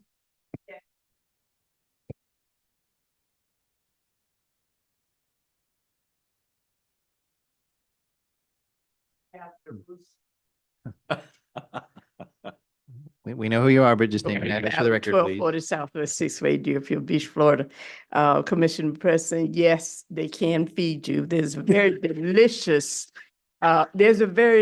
delicious dish prepared by the French, and you can get it at a French cafe, coq au vin, COQAUVIN, and you can only make it with roosters. My question is, if we put this into effect, what are we going to do with the roosters? Surely they can be used by somebody, one way or the other. I am all in favor of, because my cock crows at least 3 times before I get up at 5:30 in the morning. And I am with the people who say, you know, we need to do something. But I just would like to make sure that the roosters, if we confiscate them or whatever, that we give them to somebody who can use them and make a meal out of them. Thank you. Thank you, Commissioner. Anyone else in line or in the commission chamber that would like to speak on item number 15 this evening? Mr. Scott, are you standing to let her in or are you coming to speak? Okay, we're going to go. Madam Clerk? Former State Representative Gwen Clark Reed. Okay, go ahead, former state representative. Gwen Clark Reed, 1430 Southwest 6th Way, Deerfield. Does that include the fowl that are at Cracker Barrel? Those that are walking around there, how do we get the business to get rid of them? And what do exactly, it's Commissioner Battle said, what do we do with them when they are confiscated? Make some QQ10 out of them. That's what. My understanding, they'll be trapped humanely. And this most definitely includes the Cracker Barrel. We received calls about that. Madam Clerk, anyone else online? Anyone sign up tonight? Alex, did you want to speak? Yeah, I think everything was already added. I thank everybody. Having this time Name and address for the record, please. Sorry. Yes, sir. Alex Hayden, 357 Northeast 47th Place. I'm a senior cybersecurity engineer. The issue has been affecting me since June 2024, and I've been working together with Todd and also with Roy, and I thank them for that. But to get to the point that it's unbearable, and I asked the city to help out, get those roosters removed, and also for everybody to understand what they brought in, because roosters are not indigenous to Florida. They're brought by other nations for rooster fights, for spiritual rituals, whatever it is. And then I think we also should push the HOAs or, wherever the residents are living, just, to do their job. And rather than that, I'm really happy to be here and I'm proud to be a citizen of Deerfield Beach, but the issue doesn't get fixed. In a year, we're going to be dealing with thousands of roosters roaming around. So that's it. Thank you for your time. Thank you for being here. I know you had to wait, over 3 hours for this item tonight, so appreciate you being here. Yes. Madam Clerk, I don't see any other one that wants to speak. I don't see anyone online either, so we're going to close the public hearing. And Commissioner Hudak has his light on. I do. This question is for Roy. How are we going to enforce this? We're not allowed to go in the backyards. So what do we just got to use our ears? How is this enforced? And yeah, what are you going to do with the chickens? Or I'm sorry, the roosters. Chickens are okay, but roosters aren't? Or both are? Okay. Chickens are okay, but roosters aren't? Is that how it works? So the way the code reads, no fowl at all. But No it's- chickens it's- either then? No, but it's the roosters that are making the noise. And to be very honest, Smart I'm wife. gonna put this out. Code will not remove the roosters. We will notify the resident, the HOA, the business that they have a code violation, which would be the roosters. It would be their responsibility to remove the roosters. If they chose not to remove the roosters, the city then will go through the normal code process of holding a hearing. And if it comes down to it, placing a lien on that property. But there's no plan for the city to actually be mitigating the roosters from people's property. And what if the rooster is a service animal? This one's for Chief. Service animals are dogs and miniature ponies, I believe, just miniature ponies, miniature horses and dogs. Chief's ignoring me now because I grilled him from before. 4-leg requirement. What if the roosters are on city, public property? They're on public property, as long as the commission and the city gives approval, we can remove them. We've removed them from Pioneer Park and some other locations. It's just when it becomes on private property, it comes Right. into some. Yeah, That's the difference between Mhm. public versus private property. Understood. absolutely, man. Thank you. Thank you. Okay, commission? You sponsor? Oh, yes, right. Yeah. Motion to approve? Second. Or Motion to approve, item 15 by Vice Mayor Preston. I heard Commissioner Snetsky, first for the second. Madam Clerk, call the roll, please. Commissioner Hudak, yes. Commissioner Plout, Yes. Commissioner Shinetsky, Yes. Vice Mayor Preston, Yes. Mayor Drosky. Yes. We are now back to item number 3. Item number 3, a resolution of the City Commission of the City of Deerfield Beach, Florida, approving and authorizing execution of a professional services agreement with LPRM Ascend Advisors LLC in an amount not to exceed $196,800 to provide procurement, consulting, and administrative services for a 1-year term with an additional 1-year renewal, waiving the requirements for competitive solicitation set forth in Section 38-116 of the Procurement Code and providing for an effective date. Yes, we apologize for technical difficulties earlier. Mr. Luis Perez, the president of the company, is online, and he's going to respond to whatever questions you might have regarding his company. I'm sorry, what was his last name? Perez, Luis Perez. And he's on Zoom now? Madam Clerk? Okay. If you can pull his window up, please. And then Commissioner Shinetsky, I'll let you go first. All right, thank you very much. First of all, my question to you is, what other cities have you worked with? And could you give examples of what you did for these cities, how you benefited their procurement process? And Mr. Perez, if you could just please start with your name, address, and the company you work for, please. Mr. Perez, you need to unmute, please.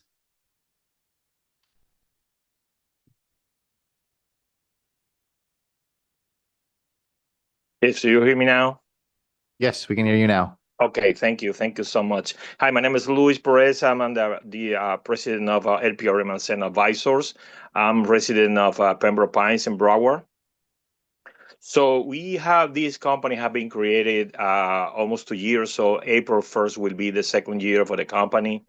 And even though that have to be reflected in some bits that is a young company, we are bringing our team for more than 50 years working in procurement and the procurement services for private sectors and municipalities and government entities. So we are our team is composed by project managers. Also, all our teams are professionals in procurement. All of them have, and including me, have certification for the IGP. We have certification for American Purchasing Society. We are certification for procurement managers. Our teams are composed by project managers, people with expertise in procurement, and people with expertise in outreach companies. We have providing services for example, we have the last contract that we have is with the city of Pompano Beach. We have been working in Pompano Beach for the last 2 years, almost 2 years. So we have been extending a lot of programs for Pompano Beach, beginning with the preparation of all the procurement library, SOPs, policies, working on a daily basis with the procurement side and Pompano Beach preparing complex bidding process and complex solicitations. Some of the solicitation for construction and other for different commodity for the city. Solicitation of more than $40 million for complex construction projects. So this is the reason of our company. So this is what we do daily basis. We the staff that we have in the company have been active in procurement for years and years. There are people that have been director of procurement from Broward schools. I personally have been a strategic sourcing manager and a strategic construction manager with a lot of experience in procurement and construction procurement. Personally, I have been dealing with more than 500 different projects for renovations and new buildings. We have people involved in the company also that have been part of the school board members of the Broward County with a lot of experience in outreach program.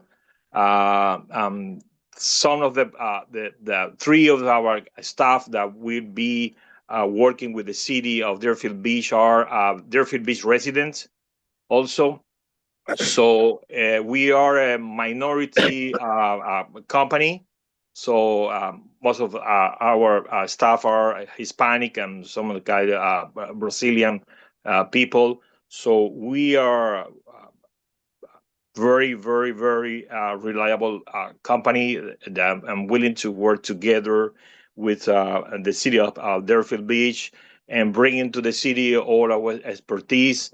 I have been personally monitoring the last month the process of the procurement department and have been sharing with Mr. Gorokowski some of the concerns.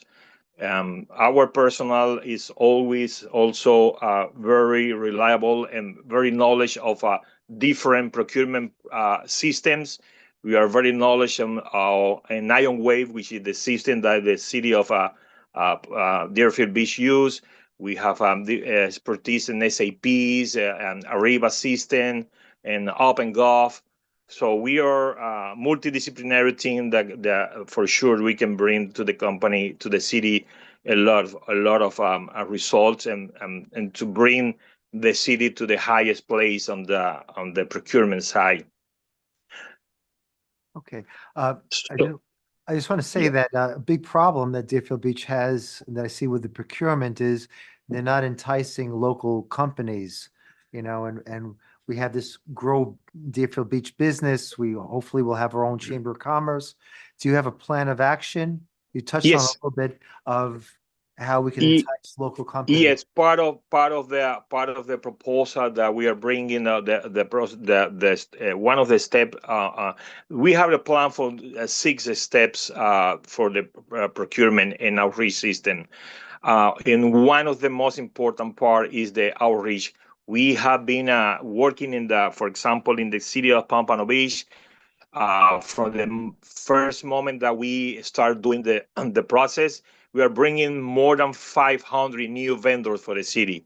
And all of those new vendors are presenting bids, are participating in the solicitation very actively. So we are more than confident that we can bring almost the same result for the city of Deerfield Beach, for sure. I just have one more question. Your website was almost non-existent. I mean, it looked nice, but it really didn't have too much. The resume. What is the reason why no testimonials? Yeah, and I'm sincerely apologize for that. We create the website at the first time when we create the company, but I can let you know that we are working in the reactivation of the website because there are several testimonials, several recommendations, and we have for people that have been involved working with us and external vendors and city persons and municipalities. We have been also preparing to work with the town of West Park, also for the housing facilities and Pompano Beach. So we have a very extensive projects that are coming. But for sure, the website is not appropriate. And I can recognize that, and I apologize, and also, and I can assure you that in the next days, the website will be completely upload with all the testimonials and more information of the staff members of the company. Thank you. Thank you, Commissioner. Commissioner Hudak. Thank you. Hello, Mr. Perez. Can you talk a little bit about what your scope of business is going to be with our city and what cities you've also done similar scopes and the results of that? Yes, basically, there is two different steps that we are including in the proposal for the city of Deerfield Beach. One step is to work with you together in some kind of complex solicitation that you have on the table that you need to bring it out. And the other, in short-term relief, there's another comprehensive 6-phase plan to address different procurement operations. For example, we want to do an assessment and gap analysis for the whole procurement process. We are doing the mapping process, created SOPs for the different procurement processes, policy alignments. We want to check the policy that you have in place. We will work in the technology integration. We know that you're using IronWave. IronWave is a robust software that can be utilized with more results.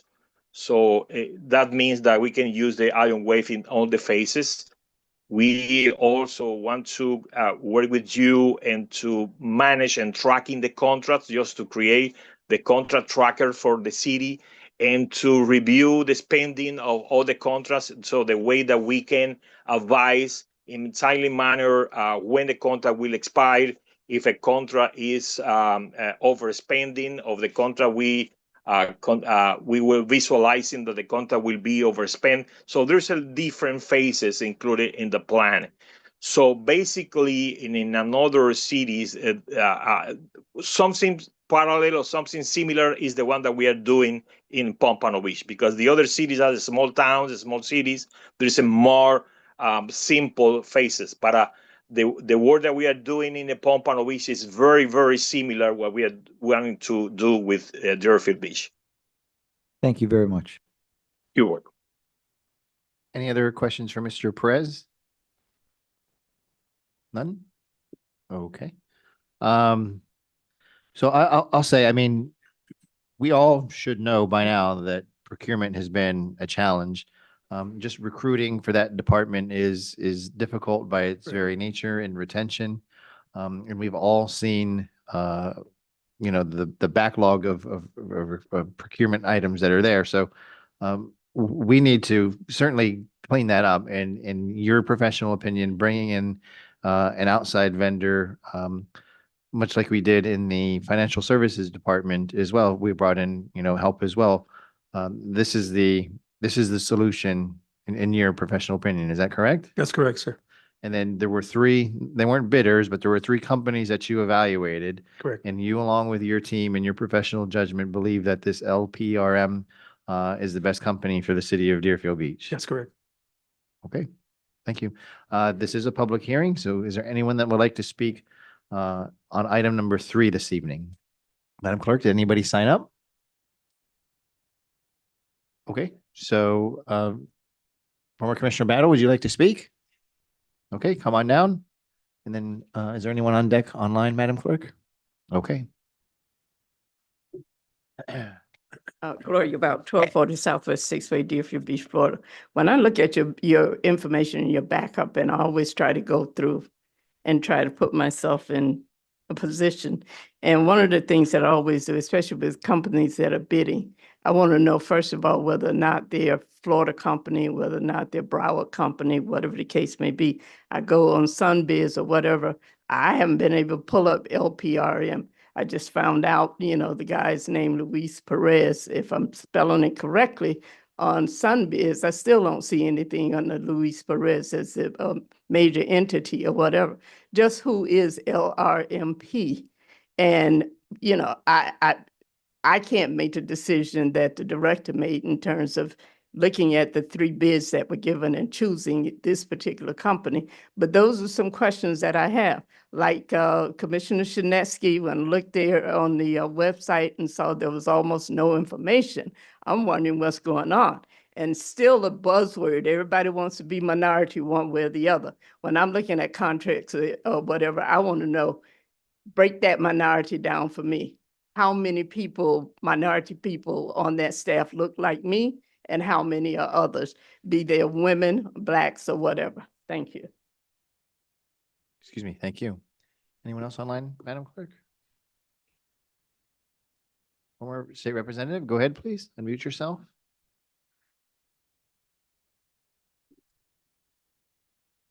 Yes, Gwen Clark Reed, 1430 Southwest 6th Way, Deerfield Beach.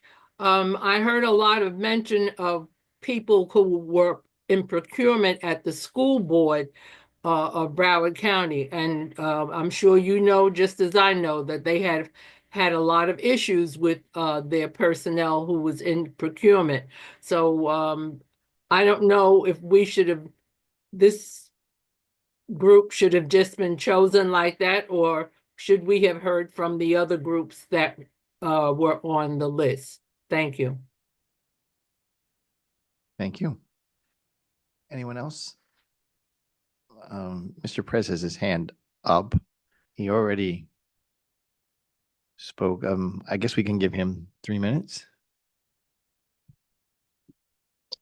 Go ahead, Mr. Yes, Perez. yes, yeah, thank you. Thank you for giving me the opportunity. I'm just wanna to communicate to you that actually we are aware of the problem that the school board have been in the last month. But the people that working in my company have been working on the school board they resigned and they were working on the school board for no less than 2 years. So we are not related with any of the issues that the school board have been in the last month. So, and we are more than confident that we were not involved in any issue. We can provide any information that you may have, or the community may have. And also, as part of the process that we have been communicating to you, is the community outreach. So we will be contacting the community in different moments. We want to create events. We want to invite all the businesses and people to bring more vendors to the city, and that will be the time when the community came take the measure and weight the work that we are going to do and that will be providing to the city of Deerfield Beach. Okay, thank you. We're going to close the public hearing on item number 3. Commissioner Shinetsky? Yeah. Have your light on? Yes, sir. Well, I mean, basically, the way we've had it all these years, it's not working. Where we have a procurement director, it's not working. So I think this is something different. I saw them on Sunbiz, and it's been almost exactly 2 years. They started April of 2024. So we have to try something. The bottom line is this: if they don't do a good job, we could fire them. And I confirmed that with Oleg. We could fire them. We'll be very vigilant to make sure that they're doing the right thing, that they are bringing in, participants that are in the city. So I say, let's give them a shot. If they're not doing well, we could fire them and find somebody else. Is that a motion? Commissioner, I'm hearing? Yes, motion to proceed on item number 3. Motion to approve item number 3 by Commissioner Shinetsky, Second. seconded by Commissioner Hudak. Madam Clerk, would you call the roll, please? Commissioner Hudak, Yes. Commissioner Plout, Yes. Commissioner Shinetsky, Yes. Vice Mayor Preston, Yes. Mayor Drosky. Yes.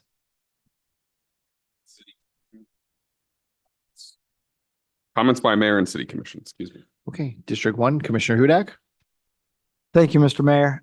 As I stated earlier, March 26th at 7 o'clock, we will have a District 1 residential meeting here in City Hall. There will be 2 subjects, and that is the bringing in-house of our police and fire. We'll, of course, Ms. Gladier will be here as well as our CFO.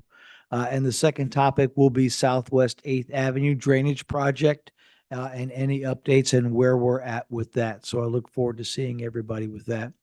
Mr. Slattery asked with regards to the railroad crossings. And we have reached out to FEC. It is, they have their own time schedule. I have asked city staff to please reach out to them again because it is a hazard to the vehicles that go up and down Federal Highway at 10th as well as Hillsborough Boulevard. The African American Heritage event was tremendous. I know all of my colleagues had a wonderful time as well as I did. The individuals who received awards and recognitions were definitely warranted, and I think everybody had a wonderful time. From March 14th to the 18th, myself and some of my colleagues will be going to Washington, D.C. On behalf of the city for the National League of Cities Congressional Conference. So we're looking very much forward to that. And that's all I have. Thank you. Thank you. District 3, District 2, District 4. Got to get this right. District 4, Commissioner Plout, you're next. Thank you, Mayor. First of all, I also would like to compliment Roy Davis for what a great job he's doing with code enforcement. There's not a snipe sign that I email the city manager about that doesn't go through Roy, and it's gone. I can come through that same intersection an hour later if it's a Monday through Friday, and it's gone. So, and it's unbelievable how they can paper our city too. They'll have one company that'll just hit every intersection from the Turnpike in District 4 all the way down to Federal Highway and whatever. So that's great. I put a note down here that I know that Commissioner Hudak can't see what I'm writing, but I put that it was disappointing that the people that needed to hear Sean Gladio's presentation left the building. And one with a shotgun blast, but that was excellent. I see that I feel that we're on track, and I'm proud of our mayor for pointing out that there is transparency. The study is right there online, and also, yes, I was at the Pompano Beach, and I listened to all the things that he told the commissioners and the mayor that they had to do to put together this police department. And nothing surprised me because I've been informed the whole way along from Sean Gladio and my city manager of all the things that we have to do. So it all sounded familiar to me. And I also heard very early in the presentation that the gentleman said that he didn't include the BSO numbers because they were unknown. So, and you play back the video if you don't believe me. So that's the thing. Okay. I mean, it's definitely a tax increase if we were to stay with BSO. Okay. So we're on the boat. Let's hoist the spinnaker and get going here. So, a little more locally here, I really had a great time Saturday. The Little League was something. I couldn't believe how many teams and also the fact that there's about 5 coaches for each team. Isn't that something? The fellow that we hired to do the MC work said he's been doing this for years, and he never saw this much involvement from the community in terms of not only how many players there were. We were told that there were about 300 people out on the field between the players and the coaches, but just that he made the remark about how many coaches were on each team. And before they actually announced the teams, I worked my way all the way around to the very back of the line, and I introduced myself, and I shook the hand of every single coach on every single team. And I thanked them for volunteering their time and being there for the kids.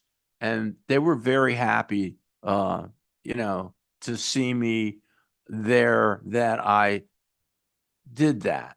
And that's, you know, that's what a politician does, is he goes out there and he thanks people for doing things, and he shows, or she shows, that you support what's going on. And I can honestly say that I shook every single coach's hand till I made my way all the way around to the other end of the line, just in time for them to start announcing the teams and the names of the players. So I thought it was an excellent way that the whole thing was put together. So thank you, Parks and Recreation, also Greg Warner.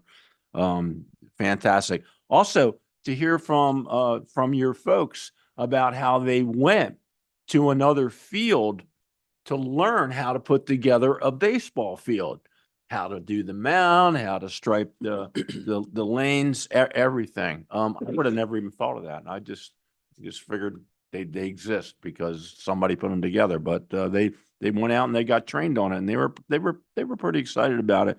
And then I went back to City Hall for a little while and cleaned up some things that I had to do, read my stuff for tonight, and then we went into the beautiful banquet, that closed off at the last day of the month, February 20th, closed off the entire month of the Black History Month with an excellent banquet. And as a musician, I love that band because I just love the old Motown sound. It's really something, and they did a real great Temptations act and everything. It was really, really good. I appreciate that. Which brings me around to one of the last things I want to say here is that when I talk to my neighbors, when I'm walking my dog or I'm outside or whatever, and I mention, you know, I went here and I went there and I went here and we did this and we did that, not to brag about me, but I talk about, oh, I saw a movie in the park and I saw the Little League. And we saw the Packard Rattlers finish off their season, and they were like, I didn't hear about that. When did this happen? Oh yeah, and we had a free event down on the beach for this and that and everything else. And oh, did you know that you can get on the beach? You're a resident, bring your driver's license, and you can get on the pier, and you don't have to pay an admission anymore. It's unbelievable. Oh, and there's a couple of restaurants that open down there, and they go, we didn't hear about any of this. Well, it's real simple. Just sign up for that Buckygram. You know, we really, really have to promote that. That once a week email that tells stuff. And, you know, things are expensive and people can't always afford to do things. But the city is putting on all these free events. And you can't even make the excuse that, well, I have to drive my car there because we got the freebie system that'll take you there and back. So there's a lot of things to do in this city, and it's really amazing when you think about it. So, and also I'm very proud of our new CRA director, Michael Chen. He puts together a great report to keep us updated on what's going on. He's easy to talk to, and the mods is on track. The museum is on track, and it's really going to be great. So that's all I got for you tonight, Mayor. Thank you. Thank you, Commissioner Shinsky, District 3. Yes, thank you. Okay. District number 3 is in great shape. In Century Village, they just had an annual town hall. They have it every single year. Century Village is really transforming. When I moved there 25 years ago, it was really falling apart. Now it's transformed into a very active 55 and older community, very active. One of the things that they're bringing up right now, and it's in the second phase, in the former golf course, they're making they call it Central Park. So there are 4 phases in Century Village. In the 4 phases, they've already completed one of the phases. They're working on the second phase. And what it is, it would make the former golf course into gazebos, gentle exercise equipment, walking and bike paths, and it would just make it a beautiful park, areas where people could play ball, you know, throw catch. So it's really going to increase the value of Century Village East. We've already gotten this, I think, the second permit for phase number 2 for Central Park. It's going to take 2 years to complete that. Hopefully, all 4 phases will be done within 5 years, which will vastly increase the value of Century Village and their property. No other 55 and older community has that Central Park, activities that Century Village will be having. So I'm very proud about that.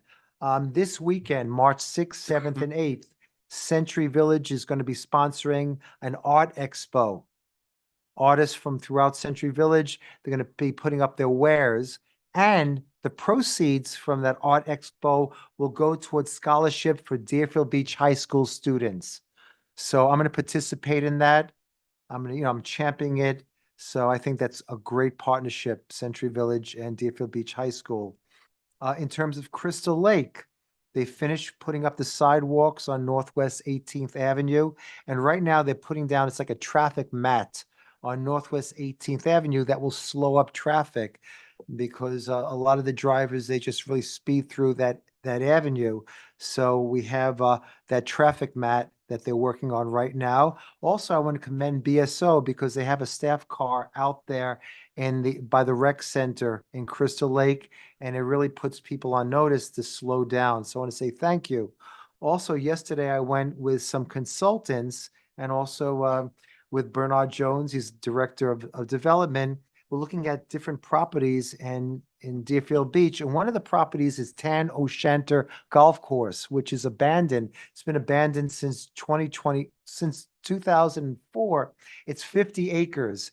It's the largest piece of property that the city owns. So, we examined it, and they're going to come up with ideas on how to make that property wonderful for the citizens of Deerfield Beach. So I'm very, very excited about that. In terms of another community, the Meadows at Crystal Lake, we're going to have a town hall for District 3. It's going to be on April 6th at 1 o'clock, and it's going to be at the Meadows at Crystal Lake HOA building. It's on Southwest 17th Street. So the Meadows at Crystal Lake is very, very excited. They've never had a town hall. I mean, we always basically look at the area of Century Village. So this is another community. They have 400 plus townhouses. So they're very excited about that. And I want to make it as complete and informational as possible. So besides the director and the city manager, I also invited our state representative, District 98, Mitch Rosenwald. So he'll be there as well to answer questions as well.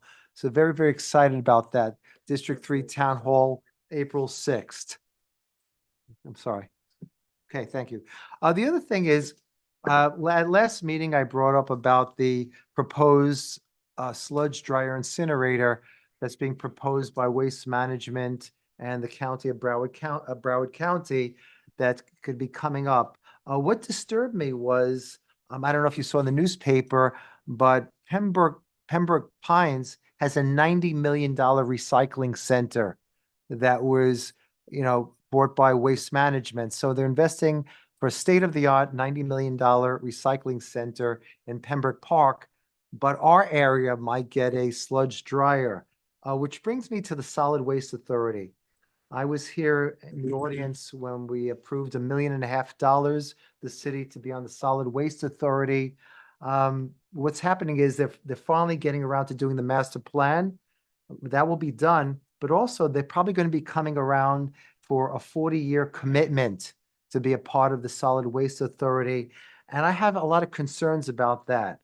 I don't think Waste Management, Broward County, has Deerfield Beach's best interests. So we really have to be very, very vigilant. Basically, Deerfield Beach holds their own garbage. If we sign for this 40-year commitment contract, we're locked in to what their rules are.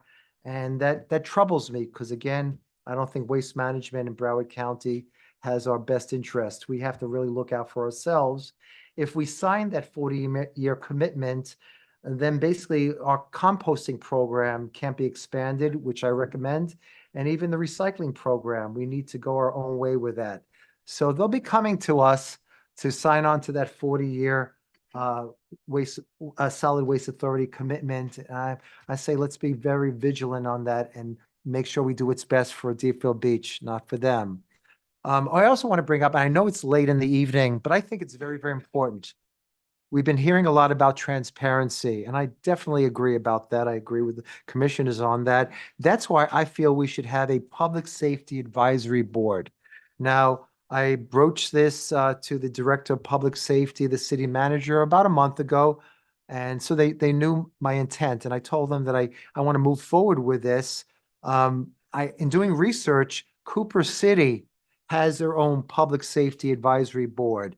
And it's with ordinance number 25-05. It was commissioned on February 2025. So it was commissioned last year. I was speaking to the chairman of that Public Safety Advisory Board, and they say it's a great sounding board. They have great suggestions. It lets the people really participate. And if we're moving forward with having police and fire, we really need to include the public. And I think a Public Safety Advisory Board is an excellent first step. I mean, he was telling me that they discuss everything from fire chief wish lists to environmental monitoring for fire stations, new resource vehicles, new fire station plans, but it lets the public participate.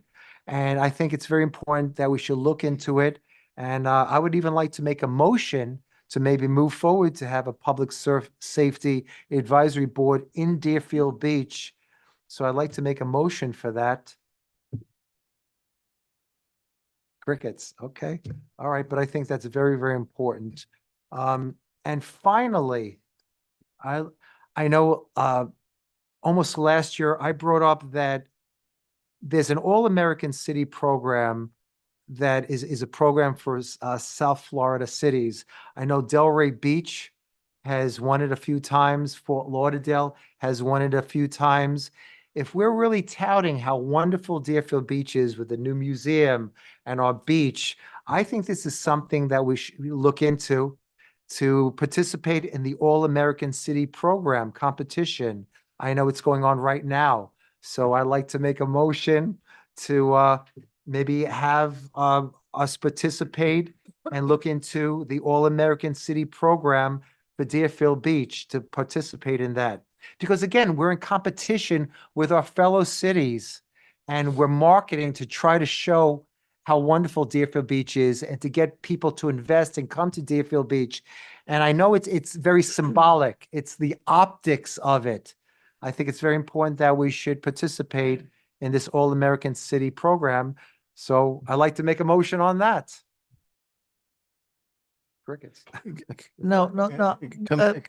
Sorry.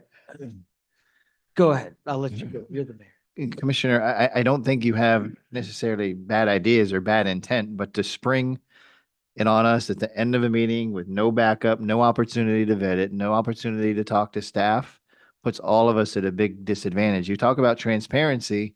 There is no transparency when we bring it up at the end of the meeting and no one's able to comment or think about it. So I'd like to move forward with so it somehow.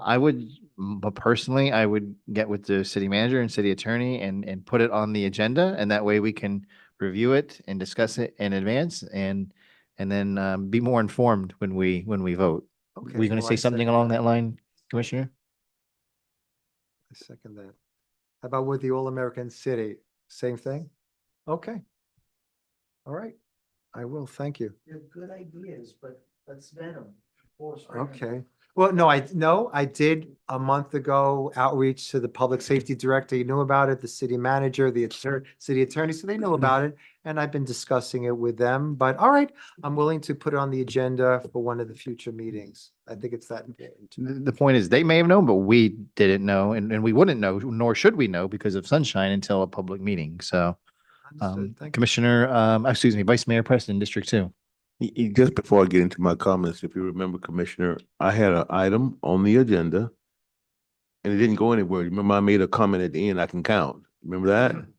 Because it was for discussion with possible action. So, thank you, Mayor.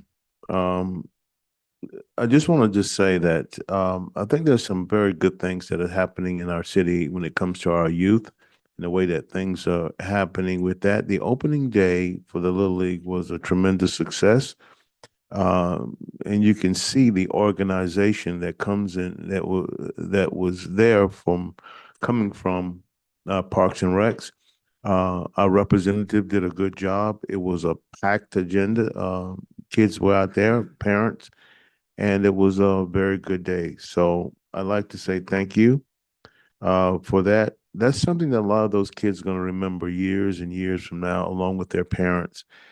And what will they remember? Will they remember the nuances of everything that happened? No, but they will remember that the city in which they live cared about them and gave them a very nice opening day, but they will remember that. I'd like to thank the African American Heritage Board for their work in preparing for the Black Heritage. They did a very, very good job. Additionally, I would like to thank staff. I've gone to many of them, not only when I was as an elected official, but prior to that. This was actually the best one I've gone to. It was unbelievable. So I'd like to thank the African American Heritage Board and staff for, working to put on a signature event. It was very well done. Now, with that being said, the Johnny Tigner Center, when we were going through that process, so many people came forth and said, you're spending too much money on this. And actually, that was it's not everybody up here remember, but some of my colleagues remember we had a change order.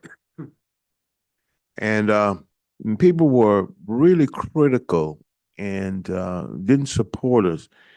And now everybody's saying all positive things about it as though they were a part of the process and saying, what a great job and that sort of thing. But it came with a lot of challenges and difficulties. So I'd like to thank my colleagues, for we had the courage to be able to do some things that it all revealed itself the other night at the Black Heritage Banquet. If we didn't have that, where would we have had that program? It would have been probably at the DoubleTree. You would have paid for it, and you would have paid again for it. But we had a signature event from the city of Deerfield Beach, and we had it on city property in a city building. So all of the naysayers, I hope you see the savings that we had because we had it at the Tigner Center. And that's an example of a lot of the things that we can do over there, when events come up. So it was a good thing. So. And I voted against that change order, and I'm glad I was wrong. Now, you see, you see, that is really what it's about. That's really what it's about. I hope some people online that are listening, because, we don't always agree, but should be strong enough to say, when something does happen, I was on the wrong side of that, but guess what? It worked out. It didn't work out for the ones that were advocating, because I was one of the ones advocating for it. It worked out for the city. It's never about you. It's never about one person. It's about our city. And it worked out. I was so happy when I walked in there. They transformed that room. It was unbelievable. And what a great job they did. So thank you, African American Heritage Board. Thank you, staff, for a great event. I have never been there, to the absolute very close. And I was, because the music was unbelievable. The atmosphere was just awesome. It was just awesome. It was a great event. It was a great event. It was a great event. And I think there are things that we can do to even make it even better. Thank you, Mayor. No, thank you. I want to concur, and I'll piggyback while you're talking about that. That in my 9 years, that was probably the best Black History dinner, a month dinner that we had. There was just a different vibe to the entire evening, and it was very upbeat, from the decoration to the program to the food, everything. It just had a different, much better vibe to it, and so I think everyone had a great time, and we were there. And we didn't forget about the reason why we're there either.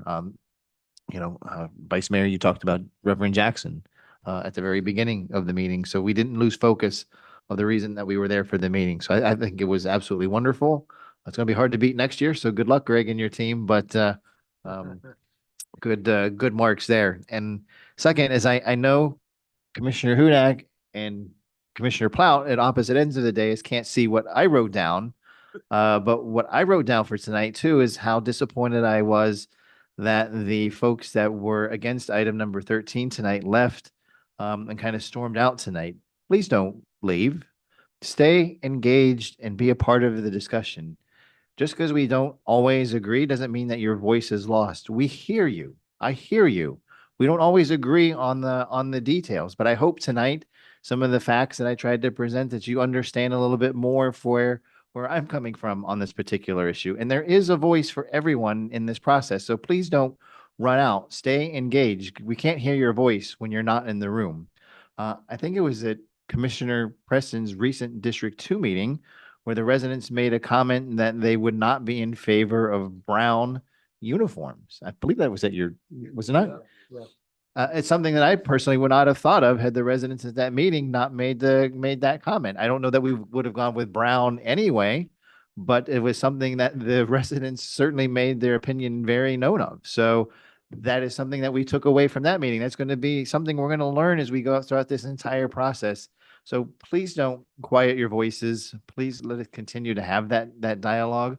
March 23rd is what I wrote down is for the first of many meetings that we're going to have.